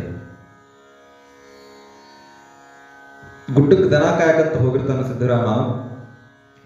ಅಲ್ಲಿ ಹೋದಾಗ ಆ ಗುಡ್ಡದಲ್ಲಿ ದನ ಕಾಯ್ತಿರುವಂಥ ಸಂದರ್ಭದಲ್ಲಿ ಒಬ್ಬ ಜಂಗಮರು ಬರ್ತಾರಲ್ಲಿ. ಕಾಶಾಂಬರವನ್ನು ಹಾಕಿ, ಕಾವಿಯನ್ನು ಹಾಕಿ, ಕೊರಳಲ್ಲಿ ರುದ್ರಾಕ್ಷಿ, ಹಣೆಯಲ್ಲಿ ವಿಭೂತಿ, ಲಿಂಗವನ್ನು ಧರಿಸ್ಕೊಂಡು ಒಬ್ಬರು ಜಂಗಮರು ಬರ್ತಾರೆ. ಆ ಜಂಗಮರು ಬಂದು ಅವನಿಗೆ ಹೇಳ್ತಾರೆ, ದನದ ಬಂದಿನಪ್ಪ ಭಾಳ ದೂರದಿಂದ, ಒಂದಷ್ಟು ಏನನ್ನಾದರೂ ಕೊಡು ಅಂತ ಹೇಳಿ. ಪಕ್ಕದಲ್ಲಿ ಒಂದು ಹೊಲ ಇರ್ತದೆ, ಅಲ್ಲಿ ಏನೋ ಕಾಳುಗಡೆ ಹಾಕಿರ್ತಾರೆ, ಅಳವೆ ಏನೋ ಹಾಕಿರ್ತಾರೆ, ಕಳವೆ ಅಂತ. ಅವಳನ್ನ ಕಿತ್ಕೊಂಡು ಬರ್ತಾನೆ, ಹಸಿ ಇರ್ತದ ಕೊಡ್ತಾನ. ನನಗೆ ಇದರಿಂದ ಹಸಿವು ನೀಗಿಲ್ಲ, ನೀ ಏನು ಮಾಡು, ಮನೆಗೆ ಹೋಗು, ಮನೆಗೆ ಹೋಗಿ ಅಂಬಲಿಯನ್ನು ಮತ್ತು ಏನಾದರೂ ರೊಟ್ಟಿಯನ್ನು ತೊಗೊಂಡು ಬಾ ಅಂತ ತಿಳ್ಕೊಂಡು ಅವ್ರು ಹೇಳ್ತಾರೆ ಜಂಗಮರು. ಈತನಿಗೆ ಆ ಜಂಗಮರನ್ನ ನೋಡಿದಾಗ ಏನೋ ಒಂದು ಆನಂದ, ಮನಸ್ಸಿನೊಳಗೆ ಒಂದು ಖುಷಿ, ಒಂದು ಮುದ ನೀಡುತ್ತಾರೆ ಇರ್ತದೆ. ಅವ್ರ ಮುಖದಲ್ಲಿ ಅಷ್ಟೊಂದು ದಿವ್ಯ ತೇಜಸ್ಸು ಇರ್ತದೆ, ಶಿವನ ಕಳೆ ಇರ್ತದೆ. ಸಾಕ್ಷಾತ್ ಶಿವನೇ ಬಂದಿರಬಹುದು ಅಂತ ತಿಳ್ಕೊಂಡು ಸಿದ್ದರಾಮರು ಓಡೋಡಿ ಹೋಗ್ತಾರೆ. ಓಡೋಡಿ ಹೋಗಿ ಅಮ್ಮನ ಜೊತೆ ಯಾವಾಗ ಮನಸ್ಸು ಬಿಚ್ಚಿ ಮಾತಾಡಿರೋದಿಲ್ಲ ಬಾಲಕ ಸಿದ್ದರಾಮರು. ಓಡೋಡಿ ಮನೆಗೆ ಹೋಗಿ ಅವ್ವ ನಮ್ಮ ಹೊಲಕ್ಕೆ ಗುಡ್ಡಕ್ಕೆ ಯಾರೋ ಒಬ್ಬರು ಜಂಗಮರು ಬಂದಾರ, ಅಂಬಲಿ ಕೇಳಕತ್ತಾರ, ಅಂಬಲಿ ಕೊಡುವ ಮಾಡಿ ನಾ ತಗೊಂಡು ಕೊಡ್ತೀನಿ ಅಂತ ಹೇಳ್ತಾರೆ ಸಿದ್ದರಾಮರು. ಯಾವಾಗಲೂ ನನ್ನ ಮಗ ಅವನಾಗೆ ಊಟಕ್ಕೆ ಬಂದವನಲ್ಲ, ಅವನಾಗೆ ಹಸಿದೇನು ಕೇಳಿದವನಲ್ಲ, ನಾನೇ ಅವನಿಗೆ ಊಟ ಮಾಡ್ತಿದ್ದಲ್ಲ, ಉಪವಾಸ ಇರ್ತಿದ್ದ. ಇವತ್ತೇನೋ ಮಾಡಿ ಬಾಯ್ ಬಿಟ್ಟು ಅವನೇ ಅಂಬಲಿ ಕೇಳೋನಲ್ಲ. ಆ ಜಂಗಮರ ಆಶೀರ್ವಾದದಿಂದ ಇವ ಶಾಣೆ ಆದರೂ ಆಗ್ಬೋದು, ಇವನ ಬುದ್ಧಿ ಸರಿ ಆಗ್ಬೋದು ತಿಳ್ಕೊಂಡು ಆಕೆ ಭಾಳ ಭಕ್ತಿಯಿಂದ ಅಂಬಲಿಯನ್ನು ಮಾಡಿ ಕೊಡ್ತಾಳ. ಅವ ಮನೆಗೆ ಬರೋಕ್ಕಿಂತ ಮುಂಚೆ ಅವನಿಗೆ ಸಂದೇಹ, ನನ್ನೇನೋ ಕಳ್ಸಾಕತ್ತವ ಇವರು, ಮತ್ತೆ ಎಲ್ಲರೂ ಹೋಗ್ಬಿಟ್ರೆ ಇವ್ರು ಹೋಗ್ಬಿಡ್ತಾರೆ, ಹೋಗ್ಬಾರ್ದು, ಇಲ್ಲೇ ಇರಬೇಕು, ನನಗೆ ಅಂಬಲಿ ಕೊಡಿಸ್ಬೇಕು ಅಂತ ಹೇಳಿ ಆತನಿಗೆ ಆ ಜಂಗಮ ಸೇವೆ ಮಾಡ್ಬೇಕಂತ ಹೇಳಿ ಆತನಿಗೆ ಒಂದು ಮಹದ ಆಕಾಂಕ್ಷೆ. ನಿಮ್ಮ ಹೆಸರು ಏನು ಅಂತ ಕೇಳಿರ್ತಾನವ. ನನ್ನ ಹೆಸರು ಮಲ್ಲಯ್ಯ ಅಂತ. ಹೌದಾ, ನೀವು ಎಲ್ಲಿಂದ ಬಂದಿದ್ದೀರಿ? ನಾನು ಶ್ರೀಶೈಲದಿಂದ ಬಂದಿದ್ದೀನಿ ಅಂತ ಹೇಳ್ತಾ. ಹೌದಾ, ನೀವು ಅಂಬಲಿ ತೋರೋರ್ಗು ಇಲ್ಲೇ ಇರಬೇಕು, ನೀವೆಲ್ಲೂ ಹೋಗುವಾಗಿಲ್ಲ. ನಾನು ಹಿಂಗೆ ಹೋಗಿ ಬಂದುಬಿಡ್ತೀನಿ ಅಂತೇಳಿ ಹೋಗ್ತಾನೆ, ಬಂದು ನೋಡ್ತಾನೆ, ಅಂಬಲಿನ ತೊಗೊಂಡು ಅವನ ಹತ್ರ ಮಾಡಿಸ್ಕೊಂಡು ಅಂಬಲಿ ತೊಗೊಂಡು ಬಂದು ಕೊಡಗೊಡ್ದ ಅವರಲ್ಲಿ ಇರೋದಿಲ್ಲ. ಅವರಿಗೆ ಕೂಡ್ಲಕ್ಕೆ ಕಂಬಳಿ ಹಾಸಿರ್ತಾನಲ್ಲ, ಕಂಬಳಿ ಮಾತ್ರ ಇರ್ತದಲ್ಲಿ. ತನ್ನ ಹೆಗಲ ಮೇಲೆ ಹಾಕೊಂಡಂಥ ಕಂಬಳಿನ ಕೆಳಗೆ ಹಾರಿಸಿ ಅವ್ರನ್ನ ಕೂಡಿಸಿರ್ತಾನ. ಅಲ್ಲಿ ಅಂಬಲಿ ಕಂಬಳಿ ಮಾತ್ರ ಇರ್ತದ, ಕೈಯಾಗ ಅಂಬಲಿ ಇರ್ತದ. ಅಲ್ಲಿ ಆ ಜಂಗಮರಿಗೆ ಇರೋದೇ ಇಲ್ಲ, ಹೋಗ್ಬಿಟ್ಟಿರ್ತಾರ. ಯಾವಾಗ ಅವ್ರು ಹೋದ್ರು ಅಂತ ನೀವು ಗೊತ್ತಾಯ್ತು, ಬಹಳ ದುಃಖ ಆಗ್ತದೆ ಮನಸ್ಸಿನೊಳಗಡೆ. ನಾನು ಇವತ್ತು ಜಂಗಮ ಸೇವೆ ಮಾಡ್ತಾ ಇದ್ನಲ್ಲ, ಅವ್ರು ಯಾಕೆ ನನ್ನ ಸೇವೆಯನ್ನು ತಗೊಳ್ಳಿಲ್ಲ, ಯಾಕೆ ಹೋಗ್ಬಿಟ್ರು ನನ್ನನ್ನು ಬಿಟ್ಟು? ಹುಡುಕ್ತಾನ, ಅಲ್ಲಿ ಇಲ್ಲಿ ಇಲ್ಲಿ ಎಲ್ಲ ಕಡೆ ಹುಡುಕ್ತಾನ. ಮಲ್ಲಯ್ಯ ಮಲ್ಲಯ್ಯ ಹೆಸರು ಹೇಳ್ತಾರಲ್ಲ, ಮಲ್ಲಯ್ಯ ಅಂತ ಹೇಳಿ. ನಮ್ಮದು ಶ್ರೀಶೈಲ ಅಂತ ಹೇಳಿರ್ತಾರಲ್ಲ, ಮಲ್ಲಯ್ಯ ಶ್ರೀಶೈಲ ಮಲ್ಲಯ್ಯ ಶ್ರೀಶೈಲ ಮಲ್ಲಯ್ಯ ಮಲ್ಲಯ್ಯ ಮಲ್ಲಯ್ಯ ಅಂತ ಇಡೀ ಊರು ತುಂಬೆಲ್ಲ ಹುಡುಕಾಡ್ತಾನೆ. ಅವರು ಸಿಗೋದೇ ಇಲ್ಲ. ಅವಾಗ ಅವನಿಗೆ ಗೊತ್ತಿರೋದಿಲ್ಲ ಕೂಡ. ಶ್ರೀಶೈಲ ಮಲ್ಲಿಕಾರ್ಜುನ ಅಂತೇಳಿ ಶ್ರೀಶೈಲದೊಳಗಡೆ ಒಂದು ದೊಡ್ಡ ದೇವಸ್ಥಾನ ಅದೇ. ಇಲ್ಲೆಲ್ಲ ಸಾಧಕರು ಸೇರ್ತಾರೆ. ಒಂದು ದೊಡ್ಡ ದೇವಸ್ಥಾನ ಅದು, ಶಿವನ ದೇವಸ್ಥಾನ, ಶಿವಾಲಯ ಅಂತ ಅವನಿಗೆ ಗೊತ್ತು ಕೂಡ ಇರೋದಿಲ್ಲ. ಮುಗ್ಧ ಬಾಲಕ ಆತ. ಹಿಂಗೆ ಜನ ಪಾದಯಾತ್ರೆ ಮಾಡ್ಕೊಂಡು ಹೋಗ್ತಿರ್ತಾರೆ, ಈಗೂ ಹೋಗ್ತಾರೆ. ಶ್ರೀಶೈಲ ಮಲ್ಲಿಕಾರ್ಜುನನಿಗೆ ಪಾದಯಾತ್ರೆ ಮಾಡ್ಕೊಂಡು ಭಕ್ತರು ಮಲ್ಲಯ್ಯ ಮಲ್ಲಯ್ಯ ಮಲ್ಲಯ್ಯ ಅಂತ ನಾಮಸ್ಮರಣೆ ಮಾಡ್ತಾ ಮಾಡ್ತಾ ಮಾಡ್ತಾ ಮಲ್ಲಿಕಾರ್ಜುನ ಅಂತ ಹೇಳ್ತಾ ಹೇಳ್ತಾ ಶ್ರೀಶೈಲಕ್ಕೆ ಪಾದಯಾತ್ರೆ ಮಾಡ್ಕೊಂಡು ಹೋಗ್ತಿರ್ತಾರ. ಹಂಗೆ ಒಂದು ಗುಂಪು ಹೊಂಟಿರ್ತದ. ಆ ಗುಂಪಿಗೆ ಕೇಳ್ತಾನ, ಎಲ್ಲಿಗೆ ಹೊರಟ್ರಿ ನೀವು ಅಂತ ಹೇಳಿ. ನಾವು ಮಲ್ಲಯ್ಯನ ದರ್ಶನಕ್ಕೆ ಹೊಂಟೀವಿ. ಹೌದಾ, ಯಾವ ಊರಾಗದಾನ ಮಲ್ಲಯ್ಯ? ಶ್ರೀಶೈಲದಾಗದ. ನನಗೆ ನಿನ್ನೆ ಒಂದು ಸ್ವಲ್ಪ ದಿವಸಗಳ ಹಿಂದೆ, 2-3 ದಿವಸಗಳ ಹಿಂದೆ ಅವ ಇಲ್ಲಿಗೆ ಬಂದಿದ್ದ, ನನಗೆ ದರ್ಶನ ಕೊಟ್ಟ. ಆದರೆ ನಾ ಅಂಬಲಿ ತಗೊಂಬರೋಷ್ಟರಲ್ಲಿ ಹೋಗ್ಬಿಟ್ಟ. ಈಗ ನಾನು ಅವ್ನು ನೋಡಲೇಬೇಕು, ನನ್ನ ಕರ್ಕೊಂಡು ಹೋಗ್ತೀರಾ ಅಂತ ಕೇಳಿದ ತಕ್ಷಣ ಅವ್ರು ನಗ್ತಾರ. ಹುಚ್ಚ, ನನಗೆ 80 ವರ್ಷ ಆಗ್ಯದ, ಚಿಕ್ಕವನಿದ್ದಾಗಿಂದ ನಾನು ಪಾದಯಾತ್ರೆ ಮಾಡ್ಕೊಂಡು ಹೊಂಟೀನಿ ಶ್ರೀಶೈಲಕ್ಕೆ, ನನಗೆ ದರ್ಶನ ಕೊಟ್ಟಿಲ್ಲ. ಇಷ್ಟು ಸಣ್ಣ ಹುಡುಗಿತಿ, ನಿನಗೆ ದರ್ಶನ ಕೊಡ್ತಾನೆ ಮಲ್ಲಯ್ಯ? ಮಲ್ಲಯ್ಯ ಇರೋದು ಗುಡಿ ಒಳಗೆ, ಬಾ ಹೋಗೋಣ, ಅಲ್ಲಿ ಕರ್ಕೊಂಡು ಹೋಗ್ತೇನೆ ಅಂತ ಹೇಳಿ ಆ ಗುಂಪಿನ ಜೊತೆಗೆ ಹೋಗ್ತಾರೆ ಸಿದ್ದರಾಮ. ಎಲ್ಲಿಗೆ? ಸೊಲ್ಲಾಪುರದಿಂದ ಶ್ರೀಶೈಲಕ್ಕೆ, ಈಗಿನ ಮಹಾರಾಷ್ಟ್ರ, ಆಂಧ್ರ. ಹೊರಟರು. ಬಾಯಿ ತುಂಬ ಮಲ್ಲಯ್ಯ ಮಲ್ಲಯ್ಯ ಮಲ್ಲಯ್ಯ ಮಲ್ಲಯ್ಯ ಮಲ್ಲಿಕಾರ್ಜುನ, ಇದೇ ಅವರಿಗೆ. ಇದು ಬಿಟ್ಟರೆ ಬೇರೆ ಏನೂ ಬರ್ತಿರ್ಲಿಲ್ಲ. ಒಳಗೆ ಒಂದೇ ಹಂಬಲ. ಅವರೇನು ಅವ್ರ ಹೊಲಕ್ಕೆ ಬಂದಂಥ ಜಂಗಮರಿದ್ದಿರಲ್ಲ, ಆ ಜಂಗಮರು ಆ ದಿವ್ಯ ಪ್ರಕಾಶ ಅವ್ರ ಮುಖದಲ್ಲಿ ಹೊಳೆದಂತಹ ತೇಜಸ್ಸು ಅವನ ಕಣ್ಣಲ್ಲಿ ಅಚ್ಚೊತ್ತಿ ಬಿಟ್ಟಿರ್ತದ. ಮತ್ತೆ ಹೆಂಗಾದ್ರೆ ಮಾಡೋ ದರ್ಶನ ಮಾಡಲೇಬೇಕಂತ ಹೇಳಿ ಮಲ್ಲಯ್ಯ ಮಲ್ಲಯ್ಯ ಅನ್ಕೋತ ಶ್ರೀಶೈಲಕ್ಕೆ ಹೋಗ್ತಾನ. ಗುಡ್ಡ ಹತ್ತಾನ, ಕಲ್ಲು ಮುಳ್ಳು ಎಲ್ಲವನ್ನ ದಾಟಿ ಕಾಡನ್ನು, ಆ ದುರ್ಗಮ ದಾರಿಯನ್ನು ದಾಟಿಕೊಂಡು ಗುಡ್ಡದ ಮೇಲೆ ಹತ್ತಾನ. ಇದ್ಯಾವ ಗುಡ್ಡ? ಇದು ಶ್ರೀಶೈಲಗಿರಿ, ಇದು ಶ್ರೀಶೈಲ ಗುಡ್ಡ. ದೇವಸ್ಥಾನ ಇರ್ತದೆ ಒಂದು, ಬಹಳ ಅದ್ಭುತವಾಗಿರುವಂಥ ದೇವಸ್ಥಾನ. ಅದರೊಳಗೆ ಹೋಗ್ತಾನೆ. ನೋಡು, ಇಲ್ಲದಾನ ಮಲ್ಲಯ್ಯ. ಅವರು ಆ ಶಿವಲಿಂಗ ಇರ್ತದಲ್ಲ, ಅದನ್ನು ತೋರಿಸ್ತಾನ. ಆ ಗುಂಪಿನವರು ಅದು ತೋರಿಸ್ತಾರೆ. ಇದು ನೋಡು, ಇದೇ ಮಲ್ಲಯ್ಯ ಅಂತೇಳಿ. ಅಲ್ಲಿ ಒಂದು ಕಲ್ಲು ಇರ್ತದೆ, ಶಿವಲಿಂಗ ಇರ್ತದೆ. ಇದು ಮಲ್ಲಯ್ಯನ? ಸುಳ್ಳು ಹೇಳ್ತಾ ಇದ್ದೀರಿ ನೀವು. ನಾನು ನೋಡಿದ ಮಲ್ಲಯ್ಯ ಇದಲ್ಲ, ಇವನಲ್ಲ. ಇದರಲ್ಲಿ ಇಲ್ಲೇನದ ಬರೀ, ಅಲ್ಲೇನು ಒಂದು ಹೊಳಪಿಲ್ಲ, ಒಂದು ಕಳೆ ಇಲ್ಲ, ಒಂದು ತೇಜಸ್ಸಿಲ್ಲ, ಒಂದು ಪ್ರಕಾಶ ಇಲ್ಲ. ನಾನು ನೋಡಿದಂತಹ ಮಲ್ಲಯ್ಯ ಜಂಗಮ ಸ್ವರೂಪಿಯಾಗಿ ಬಂದಿದ್ದ. ಆತನ ಕಣ್ಣುಗಳಲ್ಲಿ ಶಿವನ ಕಳೆ ಇತ್ತು, ಮುಖದಲ್ಲಿ ತೇಜಸ್ಸಿತ್ತು, ಕೊರಳಲ್ಲಿ ರುದ್ರಾಕ್ಷನ ಧರಿಸಿದ್ದ, ಹಣೆಯಲ್ಲಿ ಯೂತಿನ ಧರಿಸಿದ್ದ, ಕಾಶಾಂಬರವನ್ನು ತೊಟ್ಟಿದ್ದ. ನೀವು ಸುಳ್ಳು ಹೇಳ್ತಾ ಇದ್ರಿ, ಇತ್ತ ಮಲ್ಲಯ್ಯ ಅಲ್ಲ ಅಂತ ತಿಳ್ಕೊಂಡು ಆ ಸ್ಥಾವರಲಿಂಗಕ್ಕೆ ನಮಸ್ಕಾರ ಮಾಡೋದಿಲ್ಲ ಅಂತ ಓಡೋಡಿ ಬರ್ತಾನೆ ಹೊರಗೆ. ಮತ್ತೆ ಹೊರಗೆ ಬಂದು ಇಡೀ ಗುಡ್ಡ ತುಂಬ ಹುಡುಕಾಡದೆ ಮಲ್ಲಯ್ಯ ಮಲ್ಲಯ್ಯ ಮಲ್ಲಯ್ಯ. ಎಷ್ಟು ತವಕ ಅವನಿಗೆ ಆ ಮಲ್ಲಯ್ಯನ ಕಾಣ್ಬೇಕಂತ ಹೇಳಿ. ಮಲ್ಲಯ್ಯ ಮಲ್ಲಯ್ಯ ಮಲ್ಲಿಕಾರ್ಜುನ ಅಂತ ಹೇಳ್ತಾ ಹೇಳ್ತಾ ಬಾಯಿ ತುಂಬ ಮಲ್ಲಿಕಾರ್ಜುನನ ನಾಮವೇ. ಅವನಿಗೆ ಮಲ್ಲಿಕಾರ್ಜುನ ಅಂತ ಬಿಟ್ಟರೆ ಏನು ಗೊತ್ತಿಲ್ಲ. ಹೇಗೆ ನಿನ್ನೆ ಅಕ್ಕ ಮಹಾದೇವಿ ಬಗ್ಗೆ ಹೇಳಿದೆ, ಹೇಗೆ ಬಂದಳಾಕಿ ಉಡುತಡಿಯಿಂದ ಕಲ್ಯಾಣದ ಶ್ರೀಶೈಲಕ್ಕೆ. ಶ್ರೀಶೈಲ ಅಂದ್ರೆ ಅದು ಒಂದು ಸಾಧಕರಿಗೆ ಸಾಧನಾ ಮಾರ್ಗವನ್ನು ತಿಳಿಸಿಕೊಡುವಂಥ ಒಂದು ಗುರುಗಳು ಇರ್ತಿದ್ರು. ಎಲ್ಲ ಆಧ್ಯಾತ್ಮ ಸಾಧಕರು ಬಂದು ಸೇರ್ತಿದ್ರಲ್ಲಿ. ಹಾಗಾಗಿ ಅಲ್ಲಮರು ಅಲ್ಲೇ ಹೋದರು, ಅಕ್ಕ ಮಹಾದೇವನು ಅಲ್ಲೇ ಹೋದರು, ದೊಡ್ಡ ದೊಡ್ಡ ಸಾಧಕರೆಲ್ಲ ಅಲ್ಲಿಗೆ ಹೋದರು, ಸಿದ್ದರಾಮರು ಅಲ್ಲಿಗೆ ಹೋದರು.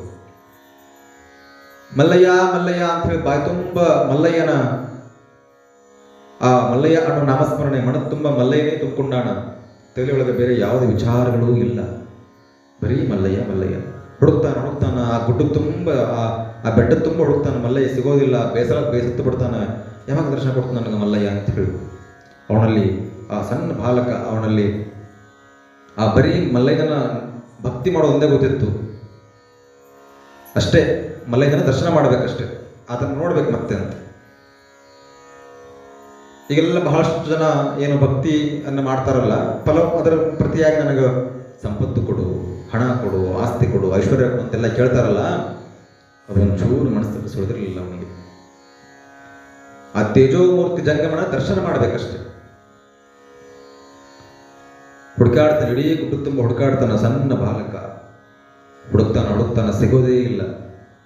ಕೊನೆಗೆ ಒಂದು ಗುಡ್ಡದ ತುದಿಗೆ ಬರ್ತಾನ. ದೊಡ್ಡ ಬೆಟ್ಟ, ಗುಡ್ಡದ ತುದಿಗೆ ಬಂದು, ನನಗೆ ಸಿಗೋದಿಲ್ಲಲ್ಲ, ನಾನು ಇದನ್ನ ಪರೀಕ್ಷೆ ಮಾಡ್ತಾ ಇದ್ದೀಯಲ್ಲ, ನನ್ನ ಸತ್ವ ಪರೀಕ್ಷೆ ಮಾಡ್ತಾ ಇದ್ದೀಯಲ್ಲ ಮಲ್ಲಯ್ಯ, ನೀನು ನಂಗೆ ದರ್ಶನ ಕೊಡ್ತಾ ಇಲ್ಲ ನೀನು. ಆಯಿತು, ಪರೀಕ್ಷೆ ನಡೆದೇ ಬಿಡಲಿ. ನಾನು ಇದರಿಂದ ಬಿದ್ದು ಈ ಬೆಟ್ಟದಿಂದ ಜಿಗಿದು ಹಾರಿ ಹೋಗ್ಬಿಡ್ತೀನಿ. ಆಮೇಲೆ ನನ್ನನ್ನು ಹಿಡ್ಕೊಳ್ತೀಯೋ ಬಿಡ್ತೀಯೋ ಕಾಪಾಡ್ತೀಯೋ ನನಗೇ ಬಿಟ್ಟದ್ದು. ಎಂತಹ ಹಂಬಲ ಛಲ ಅವನಲ್ಲಿ, ಮಲ್ಲಯ್ಯನ ಕಾಣಬೇಕು, ದೇವರನ್ನ ಕಾಣಬೇಕು ಅಂತ ಹೇಳಿ. ನಾ ಇದನ್ನು ಬಿದ್ದು ಸತ್ತೋಗ್ಬಿಡ್ತೀನಿ, ಅವಾಗ ನೀನೇ ಬಂದು ನನ್ನ ಸತ್ರು ನೀನೇ, ಅದಕ್ಕೆ ನೀನೇ ಕಾರಣ, ನಾನು ಮತ್ತೆ ಬದುಕಿರೋದಕ್ಕೆ ನೀನೇ ಕಾರಣ. ಇಷ್ಟು ಪರೀಕ್ಷೆ ಮಾಡ್ತಾ ಇದ್ದಲ್ಲ, ಹಾಗೇ ಬಿಡ್ಲಿ, ನೀನು ನಾನು ನೋಡೇ ಬಿಡ್ತೀನಿ ಅನ್ನುವಂಥ ಛಲ ಅವನಿಗೆ. ಅದಕ್ಕೆ ಹೇಳ್ತಾರೆ ನೋಡಿ ಬಸವಣ್ಣ, ಸತ್ಯ ಎಂಬ ಕೋರ ಗೆಲುವ ತಿಳಿದುಕೊಂಡು ನಮ್ಮ ಸದ್ಭಕ್ತರಿಗೆದ್ದರು ನೋಡ ಅಂತ. ತಡ ಮಾಡಿದೆ ಮಲ್ಲಯ್ಯ ಅಂತ ಹೇಳಿ ಬೆಟ್ಟದ ತೆಗೆದೇ ಬಿಡ್ತಾನ. ಎಷ್ಟು ಎತ್ತರವಾಗಿರುವಂಥ ಬೆಟ್ಟ, ಕೆಳಗಡೆ ಬಿದ್ದಿದ್ರ ಮೂಳೆಗಳು ಸಿಗ್ತಿರ್ಲಿಲ್ಲ, ಪುಡಿ ಪುಡಿಯಾಗಿ ಹೋಗ್ಬಿಡ್ತಿತ್ತು. ಕೆಳಗಡೆಯಿಂದ ಬಿದ್ದು ಬಿಡ್ತಾನೆ. ಮಲ್ಲಯ್ಯ ಬೀಳುವಾಗ ಕೂಡ ಮಲ್ಲಯ್ಯ ಅಂತಿರ್ತಾನ. ಕೆಳಗಡೆ ಬೀಳ್ತಾನ. ಬಿದ್ದ ಮೇಲೆ ಎಚ್ಚರ ತಪ್ಪುತ್ತದೆ, ಕಣ್ ತೆಗೆದು ನೋಡ್ತಾನ. ಆ ಸಾಕ್ಷಾತ್ ಶಿವನೇ ಪ್ರತ್ಯಕ್ಷ ಆಗಿ ಶಿವ ಅವನ ತೊಡಿ ಮೇಲೆ ಮಲಗಿಸ್ಕೊಂಡು ಲಾಲಿ ಹಾಡ್ತಿರ್ತಾನೆ. ಶಿವ ಅವನ ಭಕ್ತಿ ಹೇಗಿತ್ತು, ತೊಡೆ ಮೇಲೆ ಮಲಗಿಸ್ಕೊಂಡು ಶಿವ ಹುಚ್ಚ, ನಾ ಸಿಗಲಿಲ್ಲ ಅಂತ ಬಿದ್ದು ಬಿಡೋದ? ನಿಮ್ಮ ಅಪ್ಪ ಅಮ್ಮ ಅಲ್ಲಿ ನಿನಗೋಸ್ಕರ ಕಾಯಕತ್ತಾರ, ಊರು ತುಂಬ ಹುಡ್ಕಾಡಕತ್ತಾರ, ಇಲ್ಲಿ ಬಂದು ನನಗೋಸ್ಕರ ಸಾಯೋದ? ನಾನು ಎಲ್ಲ ಕಡೆ ಇದ್ದೀನಿ. ನಿನ್ನ ನೋಡೋ, ನೀ ಏನು ಅಪ್ಪ ಅಮ್ಮ ಅಂತ ಕರಿತಿಲ್ಲ, ಅವರಲ್ಲೂ ನಾನಿದ್ದೀನಿ. ನೀನು ಕಾಯೋ ದನಗಳಲ್ಲಿ ನಾನಿದ್ದೀನಿ. ಹುಲ್ಲಿನಲ್ಲಿ, ಮಣ್ಣಿನಲ್ಲಿ, ಕಲ್ಲಿನಲ್ಲಿ ಎಲ್ಲ ಕಡೆ ನನ್ನ ಅಂಶವೇ ಅದೇ, ನಾನೇ ತುಂಬಿಕೊಂಡಿದ್ದೀನಿ. ಅದು ಬಿಟ್ಟು ನಾನು ದೇವಸ್ಥಾನದಲ್ಲಿ ಇಲ್ಲ, ನನ್ನ ಕೂಡ್ಸಾರ ಅಷ್ಟು ಜನ ತಗೊಂಡ್ಬಂದಿಲ್ಲಿ, ಒಂದು ಕಲ್ಲು ಮಾಡಿ ಕೂಡ್ಸಾರ, ಅವ್ರವ್ರಿಗೆ ಬೇಕಾಗಿರೋರು ಕೂಡಿಸ್ಕೊಂಡಾರ. ನೀ ಎಲ್ಲಿರ್ತೀಯೋ, ನಿನ್ನ ಮನಸ್ಸು ಶುದ್ಧವಾಗಿ, ಶುದ್ಧ ಮನಸ್ಸಿನಿಂದ ನಾನು ನೆನೆಸ್ಕೊಳ್ತೀವಿ, ನಾನು ಅಲ್ಲೇ ಇರ್ತೀನಿ, ಇಲ್ಲಿವರೆಗೂ ಬರೋ ಅವಶ್ಯಕತೆ ಇಲ್ಲ. ನೀನು ಹೋಗು ಶ್ರೀಶೈಲಕ್ಕೆ, ನನ್ನ ದರ್ಶನ ಮಾಡ್ಲಿಕ್ಕೆ ಶ್ರೀಶೈಲ ತನಕ ನೀನು ಬರೋದು ಬೇಡ, ನೀನು ಅಲ್ಲಿಯೇ ಸೊಲ್ಲಾಪುರದಲ್ಲೇ ಒಂದು ಶ್ರೀಶೈಲವನ್ನು ಸೃಷ್ಟಿ ಮಾಡಿಬಿಡು, ಒಂದು ಸಣ್ಣ ಶ್ರೀಶೈಲವನ್ನು ನೀನು ಸೃಷ್ಟಿ ಮಾಡಿಬಿಡು ಅಂತ ಹೇಳಿ ಆತನಿಗೆ ಆ ಶಿವನ ತೊಡೆಯಿಂದ ಇಳಿಲಿಕ್ಕೆ ಇಷ್ಟ ಇಲ್ಲ. ನನಗೇನೋ ಬೇಡ, ನಿನ್ನ ಅಪ್ಪಿಗೆ ಒಂದೇ ಸಾಕು, ನನ್ನ ತಪ್ಪಿಕೊಂಡು ನನ್ನ ಅಪ್ಪಿಗೆ ನಾನು ಹಿಂಗೆ ಎದ್ದು ಬಿಡ್ತೀನಿ. ಆ ಮುಕ್ತ ಬಾಲಕನಲ್ಲಿ ಎಂತಹ ಪ್ರೀತಿ ಶಿವನ ಕುರಿತಾಗಿ. ನಾ ಹೋಗೋದಿಲ್ಲ, ನಿನ್ ಬಿಟ್ಟು ಹೋಗೋದು ಹಠ ಮಾಡ್ತಾನ. ಸಣ್ಣ ಹುಡುಗ, 10 ವರ್ಷದ ಹುಡುಗ, ನಾನೇನು ಬಿಟ್ಟು ಹೋಗಲ್ಲ ಹೋಗಲ್ಲ. ಮತ್ತೆ ಶಿವ ಅವನಿಗೆ ಪರಿಪರಿಯಾಗಿ ತಿಳಿಸಿ ಬುದ್ಧಿ ಹೇಳಿ ಕೈಗಳನ್ನು ಒತ್ತಾಯಪೂರ್ವಕವಾಗಿ ಬಿಡಿಸಿ, ನಿಮ್ಮ ಅಪ್ಪ ಅಮ್ಮ ಕಾಯ್ತಿರ್ತಾರ, ಅವ್ರಿಗೆ ಮನಸ್ಸಿಗೆ ನೋವು ಕೊಡಬೇಡ, ಹೋಗಂತ ಹೇಳಿ ಶಿವನ ಆಶೀರ್ವಾದವ, ಸಂಪೂರ್ಣ ಶಿವನ ಆಶೀರ್ವಾದ ಅವನಿಗೆ ಆಗ್ತದ. ಸಿದ್ದರಾಮನಿಗೆ ಮತ್ತೆ ಆತ ಸೊಲ್ಲಾಪುರಕ್ಕೆ ಬರ್ತಾನೆ. ಸೊಲ್ಲಾಪುರಕ್ಕೆ ಬಂದು ಅಲ್ಲಿ ಬಹಳ ದೊಡ್ಡ ಕ್ರಾಂತಿಯನ್ನೇ ಮಾಡ್ತಾರೆ ಅವರು. ಬೆಳೀತಾ ಹೋಗ್ತಾರೆ, ದೊಡ್ಡವರಾಗ್ತಾ ಹೋಗ್ತಾರ. ಹೋದ ಹಾಗೆ ಅವರ ಶಿವಭಕ್ತಿ ಎಷ್ಟಿತ್ತಂತ ಹೇಳಿ ಶಿವನೇ ಪ್ರತ್ಯಕ್ಷ ಆಗಿ ಅವರನ್ನು ತೊಡೆ ಮೇಲೆ ಮಲಗಿಸ್ಕೊಂಡ ಅಂತ ಹೇಳಿ ಸುದ್ದಿ ಎಲ್ಲ ಕಡೆ ಗೊತ್ತಾಗ್ತದ. ಇದ್ರ ಶಿವಭಕ್ತ ಅಂದ್ರೆ ಸಿದ್ದರಾಮರ ಆಗಿರ್ಬೇಕಂತ ಹೇಳಿ ಸಿದ್ದರಾಮರ ಹೆಸರು ಸುತ್ತಮುತ್ತ ಎಲ್ಲ ಪಸರಿಸ್ಬಿಟ್ಟಿರ್ತದ. ಎಂತಹ ಶಿವಭಕ್ತ ಸಿದ್ದರಾಮರು ಅಂತ ಹೇಳಿ. ಆವಾಗ ಅವರು ಊರಿನ ಜನಕ್ಕೆಲ್ಲ ಒಳ್ಳೇದಾಗಲಿ, ಅಲ್ಲಿ ಇರುವಂಥ ಬರಗಾಲವನ್ನು ತೀರಿಸ್ಬೇಕಂತ ಹೇಳಿ ಕೆರೆಗಳನ್ನು ಕಟ್ಟಲಿಕ್ಕೆ ಪ್ರಾರಂಭ ಮಾಡ್ತಾರೆ. ಮತ್ತು ಶಿವನ ಅಪ್ಪನೆಯಾಗಿತ್ತು, ಶ್ರೀಶೈಲಕ್ಕೆ ಇಲ್ಲಿವರೆಗೂ ನೀನು ನೋಡ್ಲಿಕ್ಕೆ ಬರಬೇಡ, ಸೊಲ್ಲಾಪುರದಲ್ಲೇ ಒಂದು ಸಣ್ಣ ಶ್ರೀಶೈಲವನ್ನೇ ಸೃಷ್ಟಿ ಮಾಡಂತ ಹೇಳಿ ಆ ಮಲ್ಲಿಕಾರ್ಜುನನಿಗೋಸ್ಕರವಾಗಿ ಒಂದು ಗುಡಿಯನ್ನೇ ಕಟ್ಟಿರ್ತಾರೆ. ಆ ಊರಿಗೆ ನಾಯಕ ಅಂತ ಅನ್ಸ್ಕೊಂಡ್ಬಿಟ್ಟಿರ್ತಾರ ಅವರು. ಸೊಲ್ಲಾಪುರಕ್ಕೆ ನಾಯಕ ಅಂತ ಅನ್ಸ್ಕೊಂಡ್ಬಿಟ್ಟಿರ್ತಾರ. ಜನ ಎಲ್ಲ ಅವರಿಗೆ ಬಹಳ ಭಕ್ತಿ ಗೌರವದಿಂದ ನಮಸ್ಕಾರ ಮಾಡ್ತಿರ್ತಾರ, ಗೌರವದಿಂದ ನಡ್ಕೊಳ್ತಿರ್ತಾರ. ಮೊದಲು ದೇವಸ್ಥಾನವನ್ನು ಕಟ್ಟಿಸ್ತಾರ, ಮಲ್ಲಿಕಾರ್ಜುನ ದೇವಸ್ಥಾನವನ್ನ. ಆಮೇಲೆ ಇಡೀ ಆ ನಾಡಿಗೆ ಬರಗಾಲ ಬರಬಾರ್ದು ಅಂತ ಹೇಳಿ ಅನೇಕ ಕೆರೆಗಳನ್ನು ಕಟ್ಟಿಸ್ತಾರ, ನದಿಗಳಿಗೆ ಅಣೆಕಟ್ಟುಗಳನ್ನು ಕಟ್ಟಿಸ್ತಾರ. ಬಹಳ ಅದ್ಭುತವಾಗಿ ಹೀಗೆ ಕೆರೆಗಳನ್ನು ದೇವಸ್ಥಾನಗಳನ್ನು ಕಟ್ಟಿಸಿದ್ದಕ್ಕಾಗಿ ಅವರಿಗೆ ಕರ್ಮಯೋಗಿ ಸಿದ್ದರಾಮ ಅಂತ ಹೇಳಿ ಜನ ಕರೀತಾರೆ. ಕರ್ಮ ಅಂದ್ರೆ ಕೆಲಸ ಮಾಡುವಂಥವ್ರು, ಬಹಳ ಅದ್ಭುತ ಕೆಲಸಗಳನ್ನು ಮಾಡುವಂಥವ್ರು, ಅಸಾಧ್ಯವಾದಂಥ ಕೆಲಸವನ್ನು ಮಾಡುವಂಥವ್ರು. ಅಲ್ಲಿ ಅವರ ಸಿದ್ದರಾಮರ ತಪಶಕ್ತಿಯಿಂದ ಅಷ್ಟೆಲ್ಲ ಅದು ಕೈಲಾಸ ಆಗಿರ್ತದೆ. ಸೊಲ್ಲಾಪುರ ಅಷ್ಟು ಅದ್ಭುತ ಕೆರೆಗಳನ್ನು ದೇವಸ್ಥಾನಗಳನ್ನು ಕಟ್ಟಿಸಿರ್ತಾರೆ ಅವರು. ಅವರ ಸಮಾಜ ಭೋಗಿ ಸಮಾಜ, ಒಡ್ಡರ ಸಮಾಜ. ಅವರ ಕೆಲಸವೇ ದೇವಸ್ಥಾನಗಳನ್ನು ಕಟ್ಟುವುದು, ಕಲ್ಲನ್ನು ಕಟ್ಟುವುದು, ಕೆರೆಗಳನ್ನು ಕಟ್ಟುವುದು, ಅಣೆಕಟ್ಟುಗಳನ್ನು ಕಟ್ಟುವುದು, ಕಲ್ಲಂತರು. ಅವರ ಒಡ್ಡರ ಒಂದೆಲ್ಲ ಜನಗಳನ್ನ, ಕಾರ್ಮಿಕರನ್ನೆಲ್ಲ ಕರ್ಕೊಂಡು ಬಹಳ ದೊಡ್ಡ ಕೆರೆಗಳನ್ನು ಕಟ್ಟಿಸ್ಬಿಟ್ಟಿರ್ತಾರ, ದೊಡ್ಡ ದೊಡ್ಡ ದೇವಸ್ಥಾನಗಳನ್ನು ಕಟ್ಟಿಸ್ಬಿಟ್ಟಿರ್ತಾರ. ದೇವಸ್ಥಾನಗಳನ್ನು ಕಟ್ಟಿ ಕಟ್ಟಿ ಕಟ್ಟಿ ಅವರು ದೇವರನ್ನ ಆರಾಧನೆ ಮಾಡಿ ಮಾಡಿ ಶಿವನನ್ನ ಪೂಜೆ ಮಾಡಿ ಮಾಡಿ ಮಾಡಿ ಕರ್ಮಯೋಗಿ ಅನ್ಸ್ಕೊಂಡ್ಬಿಟ್ಟಿರ್ತಾರೆ. ಹಿಂಗ ಸಿದ್ದರಾಮೇಶ್ವರರಿಗೆ ಎಲ್ಲವೂ ಬರ್ತದೆ. ಸಿರಿತನ, ಸಂಪತ್ತು, ಗೌರವ ಎಲ್ಲವೂ ದೊರೀತದ. ಎಲ್ಲ ದೊರಿತಾ ಹೋದ ಹಾಗೆ ಮನಸ್ಸಿನಲ್ಲಿ ಒಂದು ಸೂಕ್ಷ್ಮ ಅಹಂಕಾರ ಬರ್ತದೆ ಅವರಿಗೆ. ನನ್ನಂಥ ಶಿವಭಕ್ತ ಯಾರೂ ಇಲ್ಲ, ನನ್ನಂಥ ನಾಯಕ ಯಾರೂ ಇಲ್ಲ, ಶಿವನನ್ನೇ ಒಲಿಸ್ಕೊಂಡವ ನಾನು, ಶಿವನೇ ನನ್ನನ್ನು ಅವನ ಮಡಿನಲ್ಲಿ ಮಲಗಿಸ್ಕೊಂಡು ಆಶೀರ್ವಾದ ಮಾಡಿದವ, ನನ್ನಂಥ ಶಿವಭಕ್ತ ಯಾರೂ ಇಲ್ಲ, ನನ್ನಂಥ ಕರ್ಮಯೋಗಿ, ಇಷ್ಟು ಕೆರೆಗಳನ್ನು ಕಟ್ಟಿಸಿದವರು, ಇಷ್ಟು ದೇವಸ್ಥಾನಗಳನ್ನು ಕಟ್ಟಿಸಿದವರು ಯಾರಿದ್ದಾರೆ ಅನ್ನುವಂಥ ಒಂದು ಸೂಕ್ಷ್ಮ ಅಹಂಕಾರ ಮನಸ್ಸಿನಲ್ಲಿ ಸುಳಿತದ. ಸುಳಿದಾಗ ಅಲ್ಲಿ ಒಬ್ಬ ಮಹಾನ್ ಯೋಗಿಗಳು ಬರ್ತಾರೆ. ಆ ಯೋಗಿಗಳು ಬಂದು ಸಿದ್ದರಾಮೇಶ್ವರರಿಗೆ ತಿಳಿ ಹೇಳಿ ಆ ಸೂಕ್ಷ್ಮ ಅಹಂಕಾರವನ್ನು ತೆಗೆದು ಅವರನ್ನು ಕಲ್ಯಾಣಕ್ಕೆ ಕರ್ಕೊಂಡು ಬಂದು ಶ್ರೇಷ್ಠ ಶಿವಯೋಗಿಯನ್ನಾಗಿ ಮಾಡ್ತಾರೆ. ಕರ್ಮಯೋಗಿ ಸಿದ್ದರಾಮೇಶ್ವರ ಇದ್ದಂಥವ್ರು ಶಿವಯೋಗಿ ಸಿದ್ದರಾಮೇಶ್ವರ ಅಂತ ಮಾಡ್ತಾರೆ. ಅವರು ಯಾರು ಆ ಯೋಗಿಗಳು ಅಂತ ಹೇಳಿ ತಿಳ್ಕೊಳ್ಳೋಣಂತೆ. ಅದಕ್ಕಿಂತ ಮುಂಚೆ ಒಂದು ಪ್ರಾರ್ಥನೆ ಮಾಡೋದು. ಅವರು ನೇರವಾಗಿ ಕೂತ್ಕೊಳ್ರಿ. ಶಿವ ಶಿವ ಶಿವ ಶಿವ ಶಿವ ಶಿವ ಎಂದೊಮ್ಮೆ,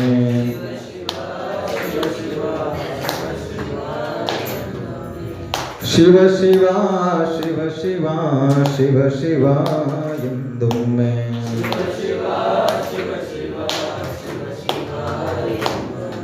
ಶಿವನಾಗೆ ಶಿವನ ಪೂಜಿಸೋ,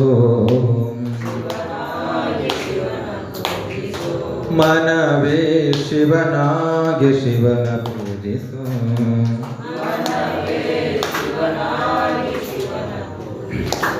ಹರ ಹರ ಹರ ಹರ ಹರ ಹರ ಎಂದೊಮ್ಮೆ,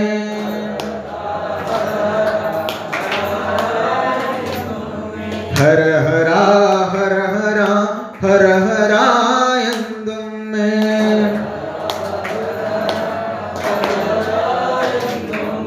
ಹರನಾಗೆ ಹರನ ಪೂಜಿಸೋ, ಮನವೇ ಹರನಾಗೆ ಹರನ ಪೂಜಿಸೋ,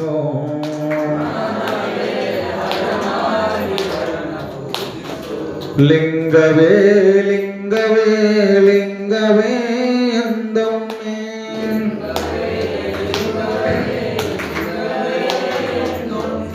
ಲಿಂಗವೇ ಲಿಂಗವೇ ಲಿಂಗವೇ ಎಂದೊಮ್ಮೆ,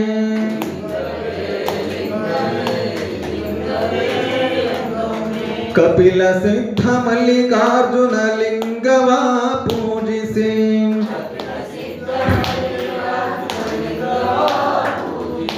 ಕಪಿಲ ಸಿದ್ಧ ಮಲ್ಲಿಕಾರ್ಜುನ ಲಿಂಗವ ಪೂಜಿಸಿ,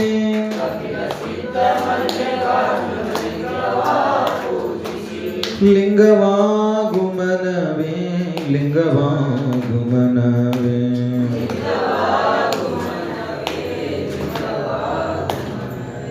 ಲಿಂಗವಾಗುಮನವೇ ಲಿಂಗವಾಗುಮನವೇ,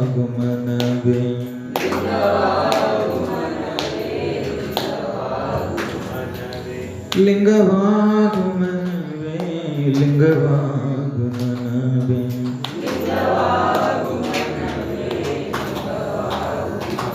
ವಿಶ್ವಗುರು ಬಸವಣ್ಣನವರಿಗೆ, ಸದ್ಗುರು ಪತ್ರೆ ಸ್ವಾಮಿಯವರಿಗೆ.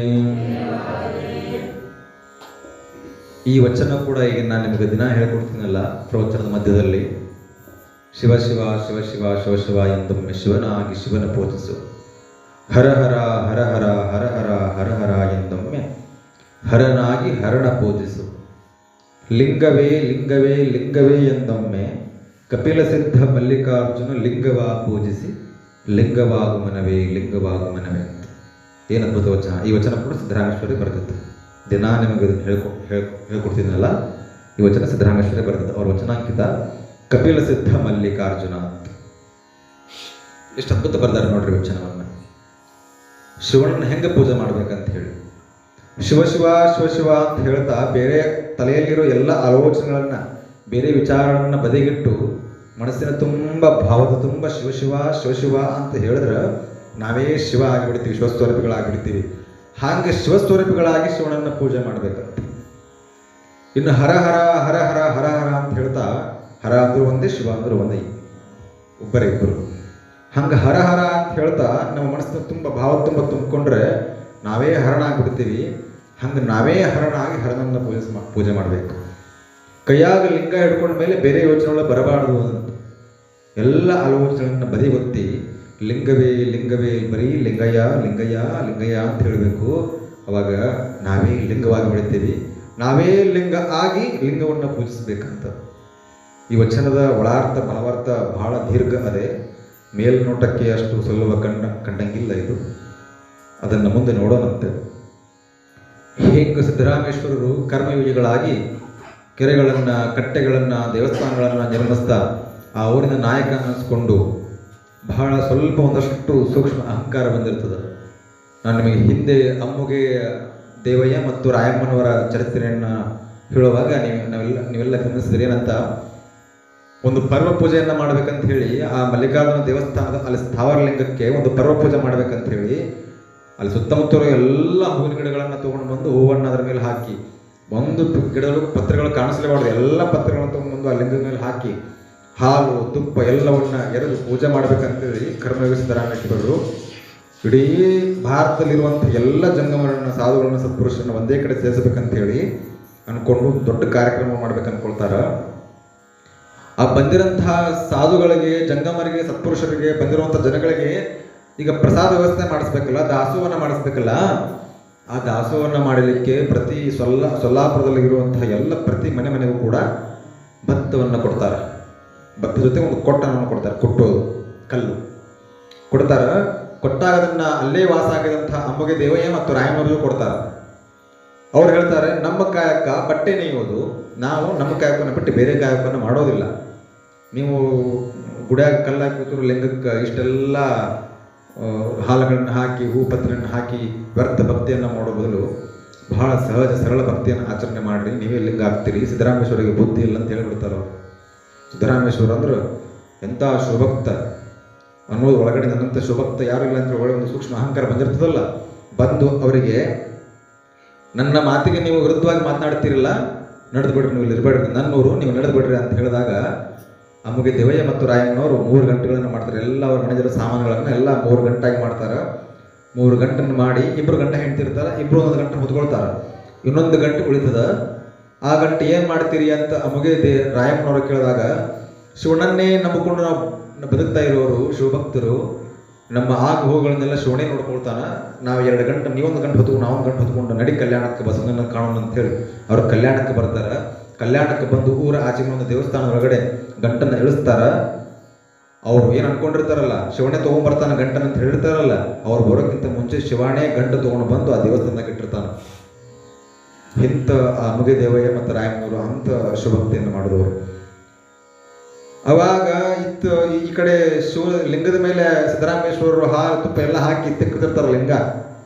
ಅವಾಗ ಅಲ್ಲಿ ಒಂದು ಅದೃಶ್ಯವಾಣಿ ಬರ್ತದಂತೆ, ಸಿದ್ದರಾಮಣ್ಣನ ತಲೆಯನ್ನು ಮುಟ್ಟಬೇಡ, ಸಿದ್ದರಾಮಣ್ಣನ ತಲೆಯನ್ನು ಮುಟ್ಟಬೇಡ, ನನ್ನ ತಲೆಗೆ ನೋವಾಗ್ಯದ, ಉರಿತದ, ನೋಯ್ತದ, ಹುಣ್ಣಾಗ್ಯದ ಅಂತೇಳಿ. ಅಯ್ಯೋ ಭಗವಂತ ಶಿವನೇ, ನಿನ್ನ ತಲೆ ಹುಣ್ಣದರೆ ಹೇಗೆ ಸಾಧ್ಯ? ಎಲ್ಲರಿಗೆ ಜೀವ ಕೊಡೋನು ನೀನು, ಎಲ್ಲರ ರೋಗಗಳನ್ನ ನಿವಾರಣೆ ಮಾಡೋನು ನೀನು, ಮತ್ತು ನಿನಗೇ ರೋಗ ಅಂದ್ರೆ ಹೆಂಗೆ? ನಿನಗೇ ಹುಣ್ಣಾಗಿದೆ ಅಂದ್ರೆ ಏನು ಅರ್ಥ ಇದೆ? ಸಿದ್ದರಾಮ ನಿನ್ನೆ ನನ್ನ ಇಬ್ಬರು ಭಕ್ತರಿದ್ದರು, ಶರಣ ದಂಪತಿಗಳು. ಅವರು ನನ್ನ ಕೈಯಾಗ ನನ್ನ ತಲೆ ಮೇಲೆ ಗಂಟು ಹೊರಸ್ಯಾರ. ಅವರು ನೀನೇ ಕಳಿಸಿದಲ್ಲ ಅವರಿಗೆ ಕಲ್ಯಾಣ ಕಳಿಸ್ಬಿಟ್ಟಿಲ್ಲ, ಸೊಲ್ಲಾಪುರವನ್ನ ಬಿಟ್ಟು ನೀನೇ ಕಳಿಸ್ಬಿಟ್ಟಿಯಲ್ಲ. ಅವ್ರು ಕಲ್ಯಾಣಕ್ಕೆ ಹೋದರು, ಗಂಟನ್ನು ಒಂದು ಇಲ್ಲೇ ಬಿಟ್ಟು ಹೋದರು. ನನಗೆ ಹೇಳಿದ್ರು ತೊಗೊಂಡು ಬರ್ಲಿಕ್ಕೆ. ನಾ ಗಂಟು ದೊಡ್ಡ ಭಾರ ಆಗಿರೋ ಗಂಟು ತೊಗೊಂಡು ಕಲ್ಯಾಣಕ್ಕೆ ಇಟ್ಟು ಬಂದೆ, ಹಾಗಾಗಿ ತಲೆಗೆ ನೋವಾಗಿದೆ ಅಂತ ಶಿವ ಅದೃಶ್ಯವಾಣಿಯಿಂದ ಹೊಡಿತ. ನೋಡ್ರಿ ಅವರು ಅಮಗೆ ದಿವೈ ಮತ್ತು ರಾಯನ ಭಕ್ತಿ ಹೇಗಿರ್ಬೇಕು ಅಂತೇಳಿ. ಸಿದ್ದರಾಮ ಅವರು ಇದನ್ನು ಕೇಳಿದ ತಕ್ಷಣ ಬೆರಗಾಗಿ ಬಿಡ್ತಾರೆ. ಬೆರಗಾಗಿ ಮತ್ತೆ ಹೋಗಿ ಅಮಗೆ ದೇವಯ್ಯ ಮತ್ತು ರಾಯನವರಿಗೆ ಸಾಷ್ಟಾಂಗ ಹಾಕಿ ನಾನು ತಪ್ಪಾಯಿತು ಅಂತ ಕೇಳ್ಕೊಂಡಾಗ, ನೀವು ಮತ್ತೆ ಕಲ್ಯಾಣಕ್ಕೆ ಬರ್ರಿ, ಕಲ್ಯಾಣ ಬಿಟ್ಟು ಸೊಲ್ಲಾಪುರಕ್ಕೆ ಬರ್ರಿ ಅಂತ ಕೇಳ್ಕೊಂಡಾಗ, ಇಲ್ಲ ನಾ ಬರೋದಿಲ್ಲ, ನೀನು ಲಿಂಗವನ್ನು ಕಟ್ಟಿಲ್ಲ, ನೀನು ಲಿಂಗ ಕಟ್ಟಿರುವಂಥ ಭವಿ ಇದ್ದೀಯಾ, ಬರೀ ದೇವಸ್ಥಾನದ ಪೂಜೆಯನ್ನು ಮಾಡ್ತಾ ಹೋಗ್ತಾ ಇದ್ದೀಯಾ, ನಾ ಅಲ್ಲಿ ಬರೋದಿಲ್ಲ ಅಂತ ಪರಿಪ್ರಿಯಾಗಿ ಬೆಳ್ಕೊಂಡ್ರು. ಬರೋದಿಲ್ಲ. ಸಿದ್ದರಾಮೇಶ್ವರ ಮತ್ತೆ ವಾಪಸ್ ಬರ್ತಾರ. ಬಂದು ಮತ್ತೆ ಅದೇ ತಮ್ಮ ಕೆಲಸ ತಿಳ್ಕೊಳ್ತಾರೆ. ಅವರು ಬರೀ ಕೆರೆಗಳನ್ನು ಕಟ್ಟಿಸೋದು, ಸಾವಿರಾರು ಕೆರೆಗಳನ್ನು ಕಟ್ಟಿಸ್ತಾರಂತ ಇಡೀ ನಾಡಿನ ತುಂಬ. ಯಾಕಂದ್ರೆ ಬಡವರಿಗೆ, ಬಗ್ಗರಿಗೆ, ರೈತರಿಗೆ ಸಹಾಯ ಆಗಲಿ ಅಂತ ಹೇಳಿ ಕಟ್ಟಿಸಿ ದೇವಸ್ಥಾನವನ್ನು ಕಟ್ಟಿಸಿ ಪೂಜೆಗಳನ್ನು ಮಾಡಿ ಬರೀ ಕಟ್ಟೋದ್ರಲ್ಲೇ ಜೀವನ ಕಳಿತಿರ್ತಾರೆ. ಅವರು ಕಟ್ಟೋದ್ರಲ್ಲೇ ಜೀವನ ಕಳಿತಿರೋದು. ಚಿಕ್ಕ ವಯಸ್ಸಲ್ಲಿದ್ದಾಗಿರುವಂತಹ ಮುಗ್ಧತೆ ಇರಲಿಲ್ಲ ಅವರಿಗೆ. ಆ ಮುಗ್ಧ ಭಕ್ತಿಗೆ ಶಿವ ಒಲಿದಿದ್ದ.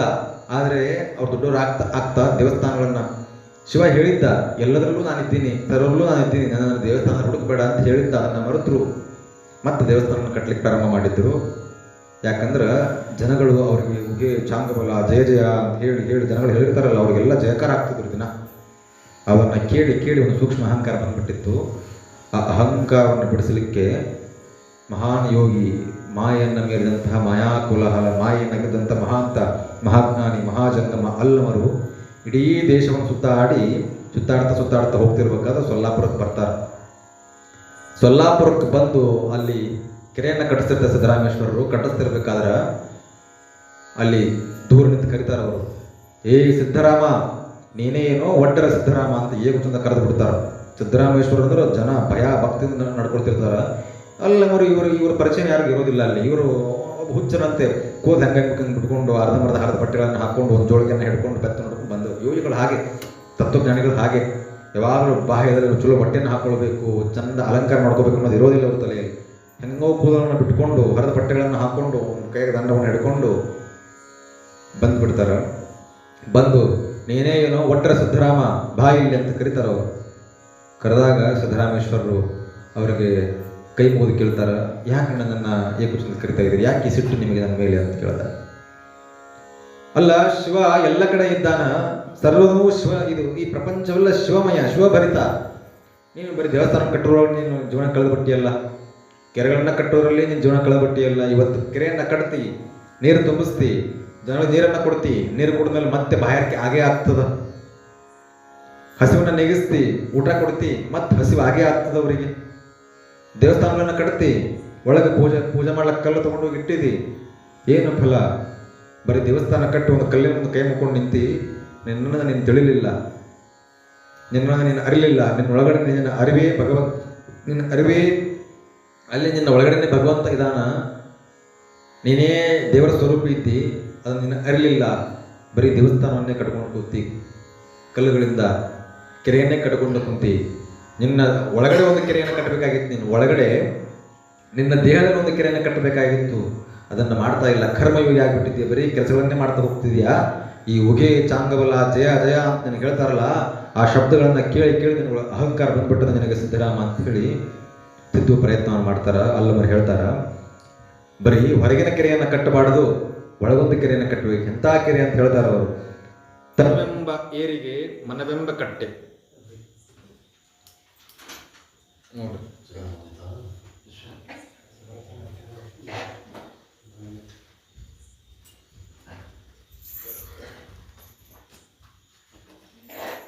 ಚಾರ್ಜ್ ಹೋಯ್ತಾ?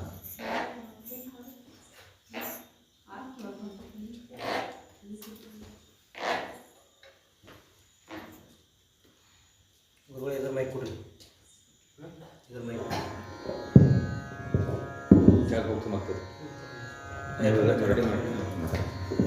ಹೇಳ್ತಾರೆ ಸಿದ್ದರಾಮರು, ತನುವೆಂಬ ಏರಿಗೆ ಮನವೆಂಬ ಕಟ್ಟೆಯ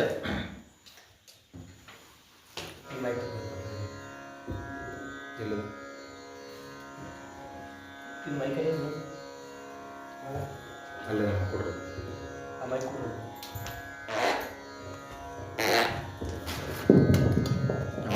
ಇದನ್ನು ವೈರ್ ಕೊಟ್ಟು ಇಲ್ಲ ಈ ಬೇರೆ ವೈರ್ ಕೊಟ್ಟು ಕನೆಕ್ಟ್ ಮಾಡಿ ಇಲ್ಲ ಕೊಟ್ಟು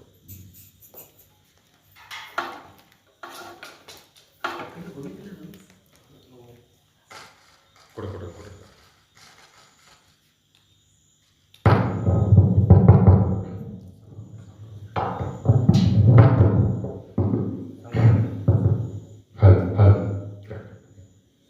ಹೇಳ್ತಾರೆ ಅಲ್ಲಮರು ತನುವೆಂಬ ಏರಿಗೆ ಮನವೆಂಬ ಕಟ್ಟೆ ಆಚಾರವೆಂಬ ಸೋಪಾನ ಪರಮಾನಂದವೆಂಬ ಜಲವ ತುಂಬಿ ಕೆರೆಯ ಕಟ್ಟ ಬಲ್ಲವರ ಆರಣೋ ಕಾಣೆ ನಾ ಕಟ್ಟಿದ ಕೆರೆ ಸ್ಥಿರವಾಗಿ ಈಶ್ವರ.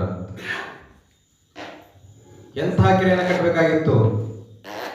ತನು ಅನ್ನುವಂತಹ ಕೆರೆ, ತನು ಎನ್ನುವಂತಹ ಕೆರೆ, ದೇಹವನ್ನೇ ಒಂದು ಕೆರೆಯನ್ನಾಗಿ ಮಾಡ್ಕೊಳ್ಬೇಕು.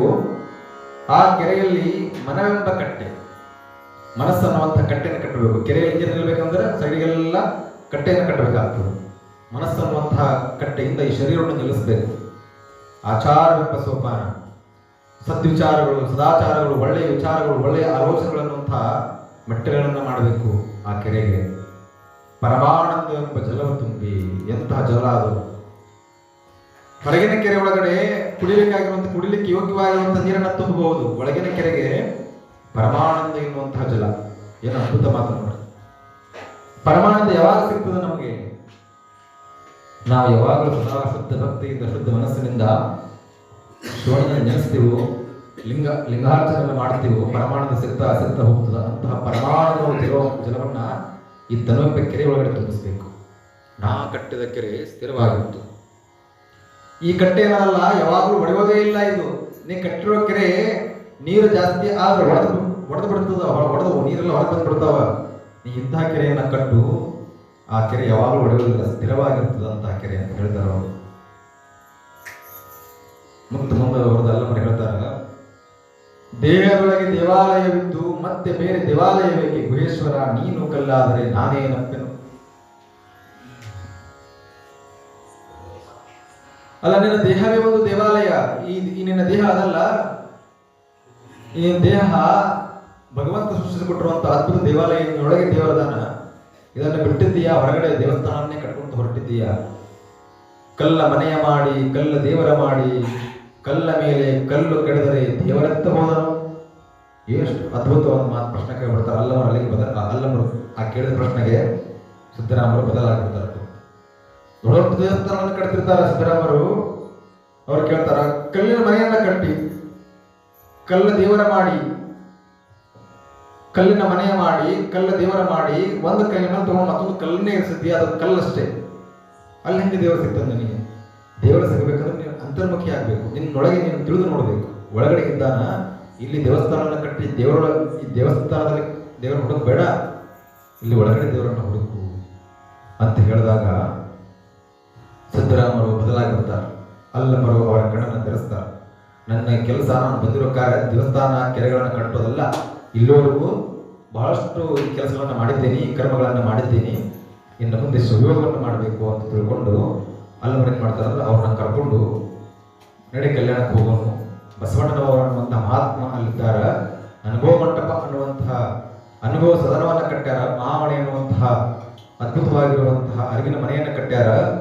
ಅಲ್ಲಿ ಹೋಗೋಣ ನಡಿ, ಶರಣರ ಸಂಘದಲ್ಲಿ ಓಲಾಡೋಣ ನಡಿ ಅಂತ ತಿಳ್ಕೊಂಡು ಅಲ್ಲಮರು ಸಿದ್ದರಾಮರ ಕೈಯನ್ನು ಹಿಡ್ಕೊಂಡು ಒಬ್ಬ ನಾಯಕ ಆಗಿದ್ದು ಊರಿಗೆ ಒಡೆಯ ಆಗಿದ್ದಂಥವ್ರನ್ನ ಕರ್ಕೊಂಡು ಕಲ್ಯಾಣಕ್ಕೆ ಬರ್ತಾರೆ. ಕಲ್ಯಾಣಕ್ಕೆ ಬಂದಾರ ಸಿದ್ದರಾಮರು ಮತ್ತು ಅಲ್ಲಮರು. ಬಸವಣ್ಣನವರ ಮಹಾಮನೆಗೆ ಬಂದರು. ಬಸವಣ್ಣ ಒಳಗೆ ಪೂಜೆ ಮಾಡೋದು ಕೂತಿದ್ರು, ಲಿಂಗ ಪೂಜೆ. ಅಲ್ಲಮರು ಯಾವಾಗ ಬರ್ತಾರ ಅಂತ ಕಾಯ್ಕೋತ ಕೂತಿದ್ರು. ಬಸವಣ್ಣ ಅಲ್ಲಮರು ಬಂದಾಗ ಇವರು ಸ್ವಾಗತ ಮಾಡಬೇಕಾಗಿತ್ತು. ಹೊರಗೆ ಹೋಗಿ ಅಲ್ಲಮರು ಮಣಿ ಹೊರಗೆ ನಿಂತಾರ, ಬಸವಣ್ಣವ್ರ ಮಹಾಮನೆ ಹೊರಗೆ. ಬಸವಣ್ಣವ್ರ ಒಳಗೆ ಲಿಂಗಾರ್ಚನೆ ಮಾಡ್ತಾ ಇದ್ರು. ಬಸವಣ್ಣವ್ರು ಹೇಳ್ತಾರ, ಲಿಂಗಾರ್ಚನೆ ಮಾಡುವನೆಯ ಜಂಗಮನಿಂದ ಮನೆಗೆ ಬರಲಿ ಅಂತ ಹೇಳಿ. ಮಹಾನ್ ಜಂಗಮ ಮೂರ್ತಿಗಳು, ಸತ್ಪುರುಷರು, ಸಾಧುಗಳು ನನ್ನ ಮನೆಗೆ ಬರಲಿ ಅಂತ ಹೇಳಿ ನಾನು ಲಿಂಗ ಪೂಜೆ ಮಾಡೋದು. ಲಿಂಗ ಪೂಜೆ ಮಾಡೋದಕ್ಕೆ ಕಾರಣನೇ ಜಂಗಮ ನನ್ನ ಮನೆಗೆ ಬರಲಿ ಅಂತ ಹೇಳಿ ಅಂತ ಬಸವಣ್ಣ, ಜಂಗಮದೇಹಿ ಆಗಿರುವಂತಹ ಬಸವಣ್ಣ, ಜಂಗಮವೇ ಜೀವ ಆಗಿರುವಂತಹ ಬಸವಣ್ಣ ಒಬ್ಬ ಜಂಗಮ ಬಂದು ನಮ್ಮ ಮುಂದೆ ನಿಂತೀನಿ ಒಳಗಡೆ ಲಿಂಗ ಪೂಜೆ ಮಾಡಕತ್ತಾರ. ಅವಾಗ ಹಡಪ ಹಡಪದ ಅಪ್ಪನವ್ರು ಬಂದು ತಿಳಿಸ್ತಾರೆ. ಹೊರಗಡೆ ಅಲ್ಲಮರು ಬಂದಾರೆ ಬಸವಣ್ಣವರೇ, ಕಣ್ ತೆಗಿರಿ ಬರ್ರಿ ಅಂತ ಹೇಳಿ. ಬಸವಣ್ಣವ್ರು ಬರೋಗಿಲ್ಲ. ಮತ್ತೆ ಹಡಪದಪ್ಪನವರು ಹೊರಗಡೆ ಹೋಗಿ ಅಲ್ಲಮ ಪ್ರಭುಗಳೇ ಒಳಗಡೆ ಬಸವಣ್ಣವರು ಲಿಂಗ ಪೂಜೆ ಮಾಡಕತ್ತಾರ, ತಾವು ಒಳಗಡೆ ಬರ್ರಿ, ಒಳಗಡೆ ಕೂತ್ಕೊಳ್ರಿ, ಅವ್ರು ಬಂದ್ಮೇಲೆ ನೀವು ಭೇಟಿ ಮಾಡೋರು ಅಂತ ಹೇಳಿ ಪರಿಪರಿಯಾಗಿ ಕೇಳ್ಕೊಳ್ತಾರ. ಆದ್ರೆ ಅಲ್ಲಮರು ಇಲ್ಲಿ ಒಪ್ಕೊಳ್ಳೋದಿಲ್ಲ. ನಾನು ಬರಲಿ ಅಂತೇಳಿ 12 ವರ್ಷ ಕಾಲಂತ ಬಸವಣ್ಣ ಬಂದ ಮೇಲೆ ಲಿಂಗ ಸ್ವರೂಪಿ ಆಗಿದ್ದಂತಹ ಅಲ್ಲಮರು ಬಂದ ಮೇಲೆ ಒಳಗಡೆ ಹೋಗಿ ಪೂಜೆ ಮಾಡ್ಕೋಬೇಕು ಅಂತ ಇದಂತಹ ಶಿಷ್ಟಾಚಾರ, ನಾನು ಬರೋದಿಲ್ಲ. ಅವಾಗ ಬಸವಣ್ಣವ್ರು ಬರೋದಿಲ್ಲ. ಅದನ್ನ ನೋಡಿ ಅಲ್ಲಮರು ಸಿಟ್ಟಾಗಿ ಕೋಪ ಮಾಡ್ಕೊಂಡು ಬಸವಾ ಅಂತ ಹೇಳಿ ಜೋರಾಗಿ ಕೂಗಿ ಅಲ್ಲಿಂದ ಹೋಗ್ಬಿಡ್ತಾರೆ. ಒಳಗಡೆ ಬರೋದಿಲ್ಲ. ಒಂದು ಕ್ಷಣ ಬಸವಣ್ಣವರು ಯಾವಾಗ ಅಲ್ಲಮರು ಅದು ಬರೋದು ಅವಾಗ ಬಸವಣ್ಣ ಲಿಂಗ ಪೂಜೆ ಮಾಡ್ಕೊಂಡು ಕೂತಿದ್ರಲ್ಲ, ಲಿಂಗ ಕೆಳಗೆ ಬಿದ್ದು ಬಿಡ್ತದ, ಬಸವಣ್ಣವ್ರ ಜೀವನೇ ಹೋಗ್ಬಿಡ್ತದೆ ಒಂದು ಕ್ಷಣ. ಅದನ್ನ ನೋಡಿದಂತ ಜನ ಬಸವಣ್ಣ ಇದು ಹಿಂಗೆ ಬಿಟ್ಟರೆ ಬಹಳ ಕಾತಾಗ್ತದ ಅಂತ ತಿಳ್ಕೊಂಡು ಅಲ್ಲಮರನ್ನ ಕರ್ಕೊಂಡು ಬಂದಾಗಲೇ ಬಸವಣ್ಣ ಜೀವ ಬರ್ತದ ಅಂತ ತಿಳ್ಕೊಂಡು, ಯಾಕಂದ್ರೆ ಜಂಗಮ ಪ್ರಾಣಿ ಬಸವಣ್ಣ, ಜಂಗಮವರ ಪ್ರಾಣ ಆಗಿತ್ತು. ಹೋಗ್ತಾರ ಅಲ್ಲೆಲ್ಲ ಹುಡುಕಾಡ್ತಾರ. ಒಂದು ದೇವಸ್ಥಾನದ ಮುಂದೆ ಕುತ್ಕೊಂಡಿರ್ತಾರೆ. ಅಲ್ಲವರು ಅವರಿಗೆ ಸಾಷ್ಟಾಂಗ ಹಾಕಿ ತಪ್ಪಾಗಿದ್ದನ್ನು ಕರ್ಕೊಂಡು ಮತ್ತೆ ಮಹಾಮನೆಗೆ ಬರ್ತಾರ. ಮಹಾಮನೆಗೆ ಬರುವಾಗ ಒಳಗಡೆ ಪ್ರವೇಶ ಆಗಬೇಕು, ಅನುಭವ ಮಂಟಪದ ಒಳಗಡೆ ಪ್ರವೇಶ ಆಗಬೇಕು. ಸಿದ್ದರಾಮರದು ಅಲ್ಲಮರದೊಳಗೆ ಲಿಂಗ ಇರ್ತದ, ಸಿದ್ದರಾಮೇಶ್ವರದೊಳಗೆ ಲಿಂಗ ಇರೋದಿಲ್ಲ. ಹಡಪದಪ್ಪನವರು, ಮಡಿವಾಳ ಮಾಚಿದೇವರು ಎಲ್ಲ ಅವ್ರನ್ನ ತಡೀತಾರೆ. ಸಿದ್ದರಾಮೇಶ್ವರನ ನಿಮ್ಮ ಕೊರಳಲ್ಲಿ ಲಿಂಗ ಇಲ್ಲ, ಲಿಂಗ ಇಲ್ಲದೆ ಇರೋರಿಗೆ ಅನುಭವ ಮಂಟಪದ ಒಳಗಡೆ ಪ್ರವೇಶವಿಲ್ಲ ಅಂತ ಹೇಳಿ ಅಲ್ಲಮರ ಕೇಳ್ತಾರ. ಸಿದ್ದರಾಮೇಶ್ವರ ಲಿಂಗ ಸ್ವರೂಪಗಳೇ ಆಗ್ಬಿಟ್ಟಿದ್ದಾರೆ. ಅವರು 10 ವರ್ಷದ ಬಾಲಕ ಇದ್ದಾಗ ಶಿವ ಅವ್ರು ಹೊಡೆದು ಬಿಟ್ಟಾನ. ಅವರೇ ಲಿಂಗ ಆಗ್ಯಾರ. ಅವ್ರ ಯಾಕೆ ಮತ್ತೊಂದು ಲಿಂಗ? ಅವ್ರ ದೇಹವೇ ಲಿಂಗ ಆಗ್ಯದ, ಮತ್ತೊಂದು ಯಾಕೆ ಲಿಂಗ ಅವರಿಗೆ? ಅವರು ಲಿಂಗ ಆಗಿ ಭಕ್ತ ಮಹೇಶ ಪ್ರಸಾದ ಪ್ರಾಣಲಿಂಗೇಶ್ವರನ ಐಕ್ಯಸ್ಥಳಗಳ ಎಲ್ಲವನ್ನ ಮೀರಿ ಆಕಾಶದಲ್ಲಿ ತೆಲಾಡ್ತಾ ಇದ್ದಾರೆ. ಅವರು ಮಹಾನ್ ತಪಸ್ಸುಗಳಾಗ್ಬಿಟ್ರು. ಅವ್ರಿಗೆ ಯಾಕೆ ಲಿಂಗ? ತಪಸ್ಸು ಹೇಳ್ತಾರ, ಆಕಾಶದಲ್ಲಾಡುವ ಪಟಕ್ಕಾದರೂ ಮೂಲ ಸೂತ್ರವಿರಬೇಕು, ಕಲಿಯಾದರೂ ಕಷ್ಟವಿಲ್ಲದೆ ಆಗದು, ಭೂಮಿ ಇಲ್ಲದೆ ಬಂಡಿ ಸಾಕಬಲ್ಲದೆ. ಆಕಾಶದಲ್ಲಿ ಗಾಳಿಪಟದಂಗೆ ಹಾರಾಡ್ತಿರ್ಬೋದು ಅವರು, ಆದ್ರೆ ಕೈಯಾಗ ದಾರ ಇರಬೇಕು. ಕೈಯಾಗ ದಾರ ಏನಾಗ್ತದೆ, ಗಾಳಿಪಟ ಓಡೋಗ್ಬಿಡ್ತದೆ, ತಪ್ಸ್ಕೊಂಡು ಹೋಗ್ಬಿಡ್ತದೆ, ಹಂಗೆ ಆ ಕಡೆ ಹೋಗ್ಬಿಡ್ತದೆ, ಸಿಗೋದಿಲ್ಲ ಕೈಗೆ. ಹಂಗ ನೀವು ಸುಯೋಗದ ತುತ್ತದಿಗೆ ಏರಿರಬಹುದು, ಆದ್ರೆ ಸುಯೋಗಕ್ಕೆ ಮೂಲ ಲಿಂಗ. ಕೈಯಾಗ ಲಿಂಗ, ಕೊಳ್ಳಾಗ ಲಿಂಗ ಕಟ್ಕೊಳ್ಳಂಗ ಏನ್ ಮಾಡಿದ್ರೆ ಏನಪ್ಪಲ್ಲ. ಮತ್ತೆ ವಾದಗಳು ನಡೀತಾವ ಇಬ್ಬರ ಮಧ್ಯೆ. ಕೊನೆಗೆ ಅಲ್ಲವರು ಒಪ್ಕೊಳ್ತಾರ. ಚನ್ನಬಸವಣ್ಣವ್ರ ಜ್ಞಾನವನ್ನು ಒಪ್ಕೊಂಡು, ಆಯ್ತು ಚನ್ನಬಸವಣ್ಣ ನೀವೇ ಇವರಿಗೆ ಲಿಂಗ ದೀಕ್ಷೆ ಮಾಡಿ ಅಂತ ಹೇಳಿ. ನೋಡ್ರಿ ಎಂತಹ ಪ್ರಸಂಗ ಅದು. ಕೇವಲ 18-20 ವರ್ಷದ ಚನ್ನಬಸವಣ್ಣ ಬಹಳ ಹಿರಿಯ ವಯಸ್ಸಿನ 50-60 ವರ್ಷದ ಸಿದ್ದರಾಮೇಶ್ವರರು ಎಲ್ಲಿಂದ ಎಲ್ಲಿಗೆ ಸಂಬಂಧ, ಅವರ ಪ್ರಾಯ ಇವ್ರ ವಯಸ್ಸೇನು. ಅಲ್ಲಿ ಬಹಳ ಹಿರಿಯ ಜೀವ ಆಗಿರುವಂತಹ ಶಿವಣ್ಣನ ಚಿಕ್ಕ ವಯಸ್ಸಿದ್ದಾಗಲೇ ಹೊಲಿಸ್ಕೊಂಡುವಂತಹ ಮಹಾನ್ ಶಿವ ಸಿದ್ದರಾಮೇಶ್ವರರಿಗೆ ಚನ್ನಬಸವಣ್ಣ ಚಿಕ್ಕ ಹುಡುಗ ಚನ್ನಬಸವಣ್ಣದ ದೀಕ್ಷೆ ಮಾಡಿಸ್ತಾರೆ, ಲಿಂಗ ದೀಕ್ಷೆ. ಚನ್ನಬಸವಣ್ಣವರು ಸಿದ್ದರಾಮೇಶ್ವರ ದೀಕ್ಷಾ ಗುರುಗಳು. ಬಹಳಷ್ಟು ಕಡೆ ಸಿದ್ದರಾಮೇಶ್ವರನ ಗುರುಗಳು ಅಂತ ಹೇಳಿ ಇವರು ಹಾಡಿ ಚನ್ನಬಸವಣ್ಣ ಹಾಡಿ ಬಗಳ. ನಮ್ಮ ಸಿದ್ದರಾಮೇಶ್ವರರು ಬಹಳ ಅದ್ಭುತವಾಗಿ ಅನುಭವ ಮಂಟಪದಲ್ಲಿ ಆ ಕಾರ್ಯಕಲಾಪಗಳಲ್ಲಿ ಪಾಲ್ಗೊಂಡು ಕಲ್ಯಾಣ ಕ್ರಾಂತಿ ಆದ ನಂತರ ಮತ್ತು ಚನ್ನಬಸವಣ್ಣವರ ನೇತೃತ್ವದಲ್ಲಿ ಎಲ್ಲ ಶರಣರನ್ನ ಕರ್ಕೊಂಡು ಒಳಗೆ ಹೋಗ್ತಾರೆ. ಒಳಗಿಂದ ಮತ್ತು ಸೊಲ್ಲಾಪುರಕ್ಕೆ ಬಂದು ಸೊಲ್ಲಾಪುರದಲ್ಲಿ ಐಕ್ಯ ಆಗ್ತಾರೆ.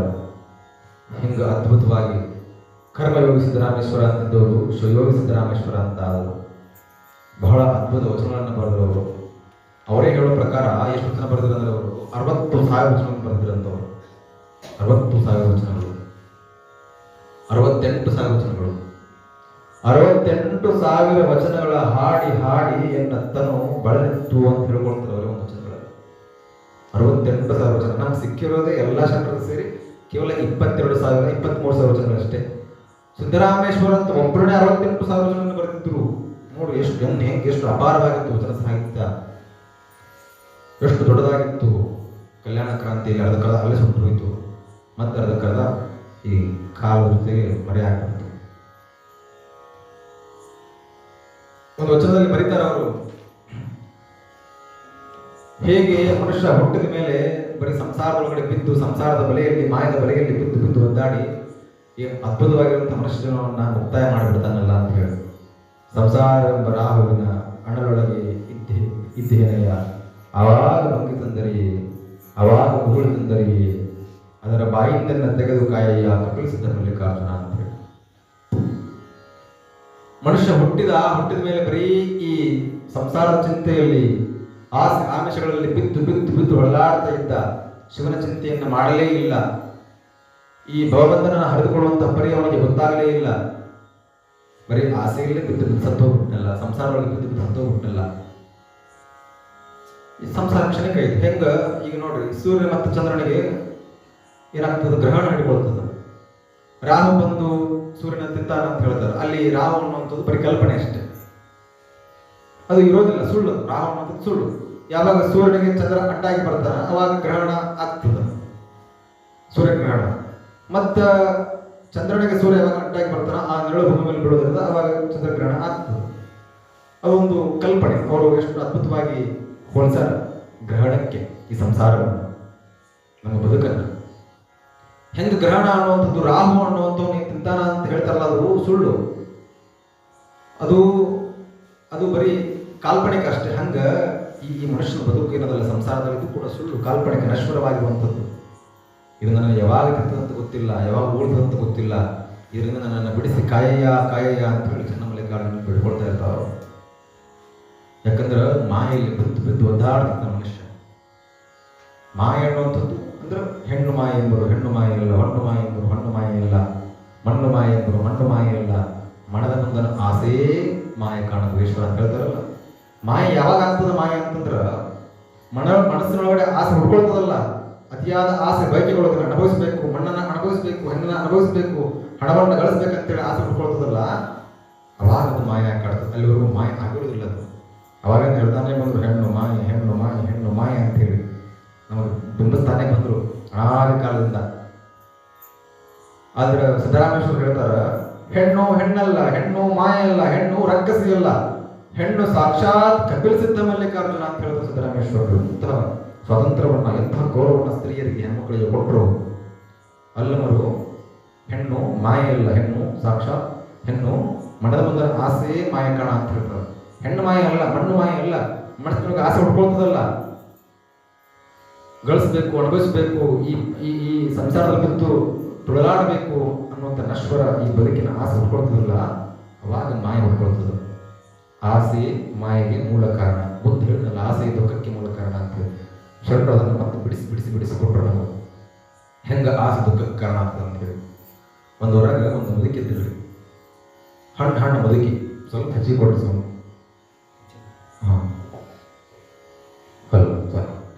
ಹಣ್ಣು ಮುದುಕಿ ಇವತ್ತು ನಾಳೆ ಅಂತಾಳ, ಗಾಳಿ ಬಿಟ್ಟರೆ ಜೋರಾಗಿ ಗಾಳಿ ತುರ್ಕೊಂಡು ಹೋಗ್ಬಿಡ್ತಾಳ, ತೆಳ್ಳಗದಾಳ ಮುದುಕಿ.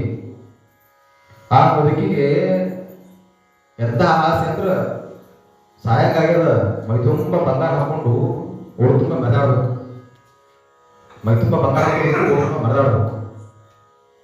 ಆ ಮುದುಕಿ ಮಗನಿಗೆ ಕಾಡಿ ಬೇಡಿ ಮಾಡ್ತಾಳ, ಒಂದು ಚಲೋ ನೆಕ್ಲೆಸ್ ತೊಗೊಂಡ್ಬರ್ತಾಳ ಅಂಗಡಿಯಿಂದ, ತರ್ತಾಳ ಮಗನ ಕಡೆಯಿಂದ, ಎಷ್ಟು ದಪ್ಪ ಇರೋದು, ಮೈ ತುಂಬ ಬಂಗಾರ ಹಾಕೊಂಡಾಳ, ಒಂದು ಚಲೋ ಡಿಸೈನ್ ಇರುವಂತ ನೆಕ್ಲೆಸ್ ಕೊಳ್ಳ ಹಾಕೊಳಕ್ ಸರ ತರಿಸಿ ಹಾಕೋತಾಳ.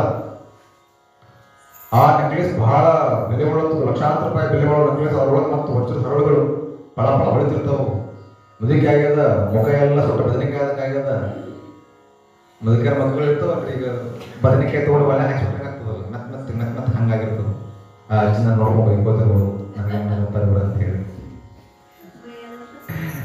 ಹಂಗ ಆಗಿರ್ತದಲ್ಲ. ಇನ್ನೇನು ಹೋಗೋ ಕಾಲ ಇವತ್ತು ನಾಳ ಅಂತಾಳ, ಜೋರಾಗಿ ಕೆಮ್ಮದ ಸಾಕು ಜೀವನ ಹೋಗ್ಬಿಡ್ತದ. ಬಗ್ಗೆ ನಡಕತ್ತಾಳ ಮುದುಕಿಗೆ, ಮೈ ತುಂಬ ಬಂಗಾರ ಹಾಕೊಂಡದ, ಆಕಿತ್ರ ವಜ್ಜೆ ಹಾಕಿ ಮೈ ಮೇಲೆ ಹಾಕೊಂಡ್ರು ಬಂಗಾರನೇ ಅದ. ಚಿನ್ನದ ಸರ ಹಾಕೊಂಡಾಳ, ಊರು ತುಂಬ ತೋರ್ಸಾಕತ್ತಾಳ. ಒಂದ್ ರೌಂಡ್ ಇಡೀ ಊರು ತುಂಬ ತಿರುಗಾಡ ಬಂದು, ನನ್ನ ಚಿನ್ನದ ಸರ ಎಲ್ಲರೂ ನೋಡ್ಲಿ ಅನ್ನೋ ಆಸೆ ಆಕಿ, ನಾನು ಎಲ್ಲರೂ ಹೊಗಳಿ ಚಂದ ಕಾಣಕತ್ತಿ ಅಂತ ಹೇಳ್ಬೇಕು ಅನ್ನೋ ಆಸೆ ಆಕಿ.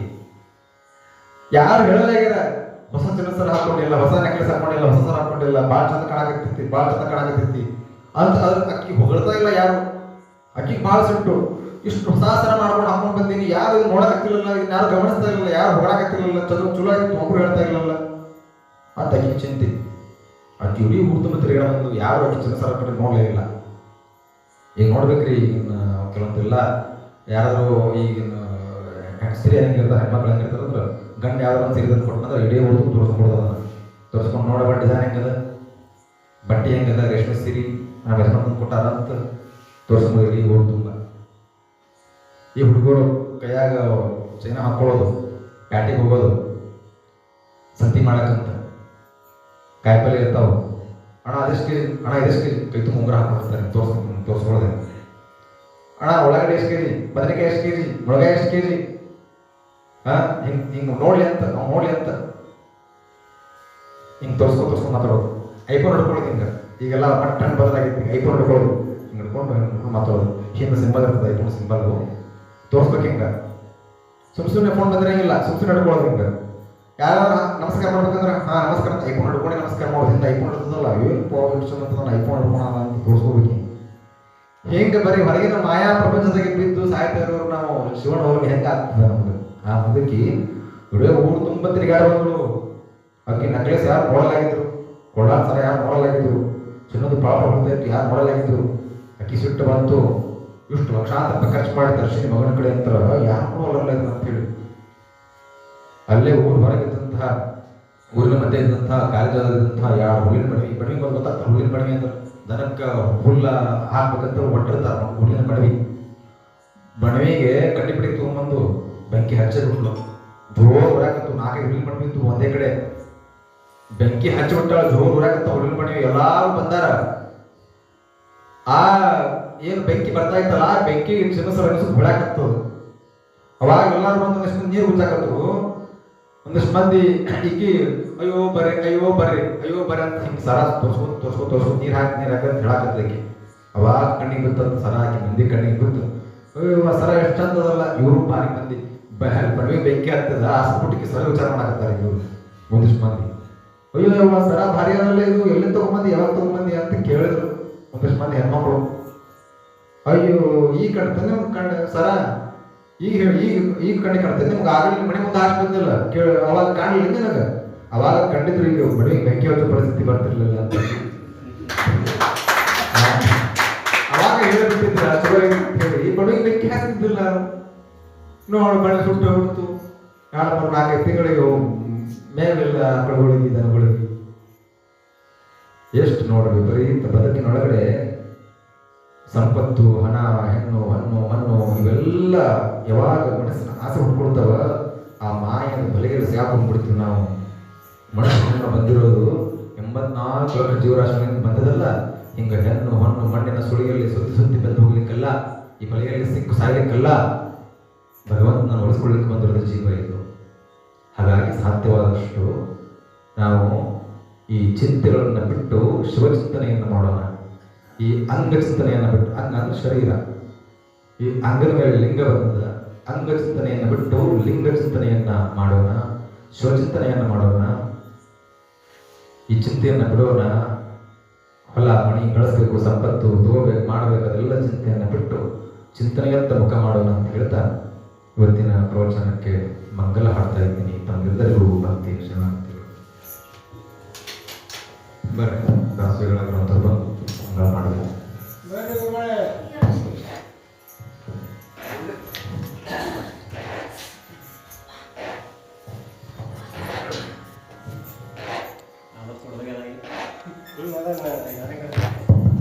ಕಲ್ಲೇ ಕೂತ್ಬಿಟ್ರಲ್ಲ.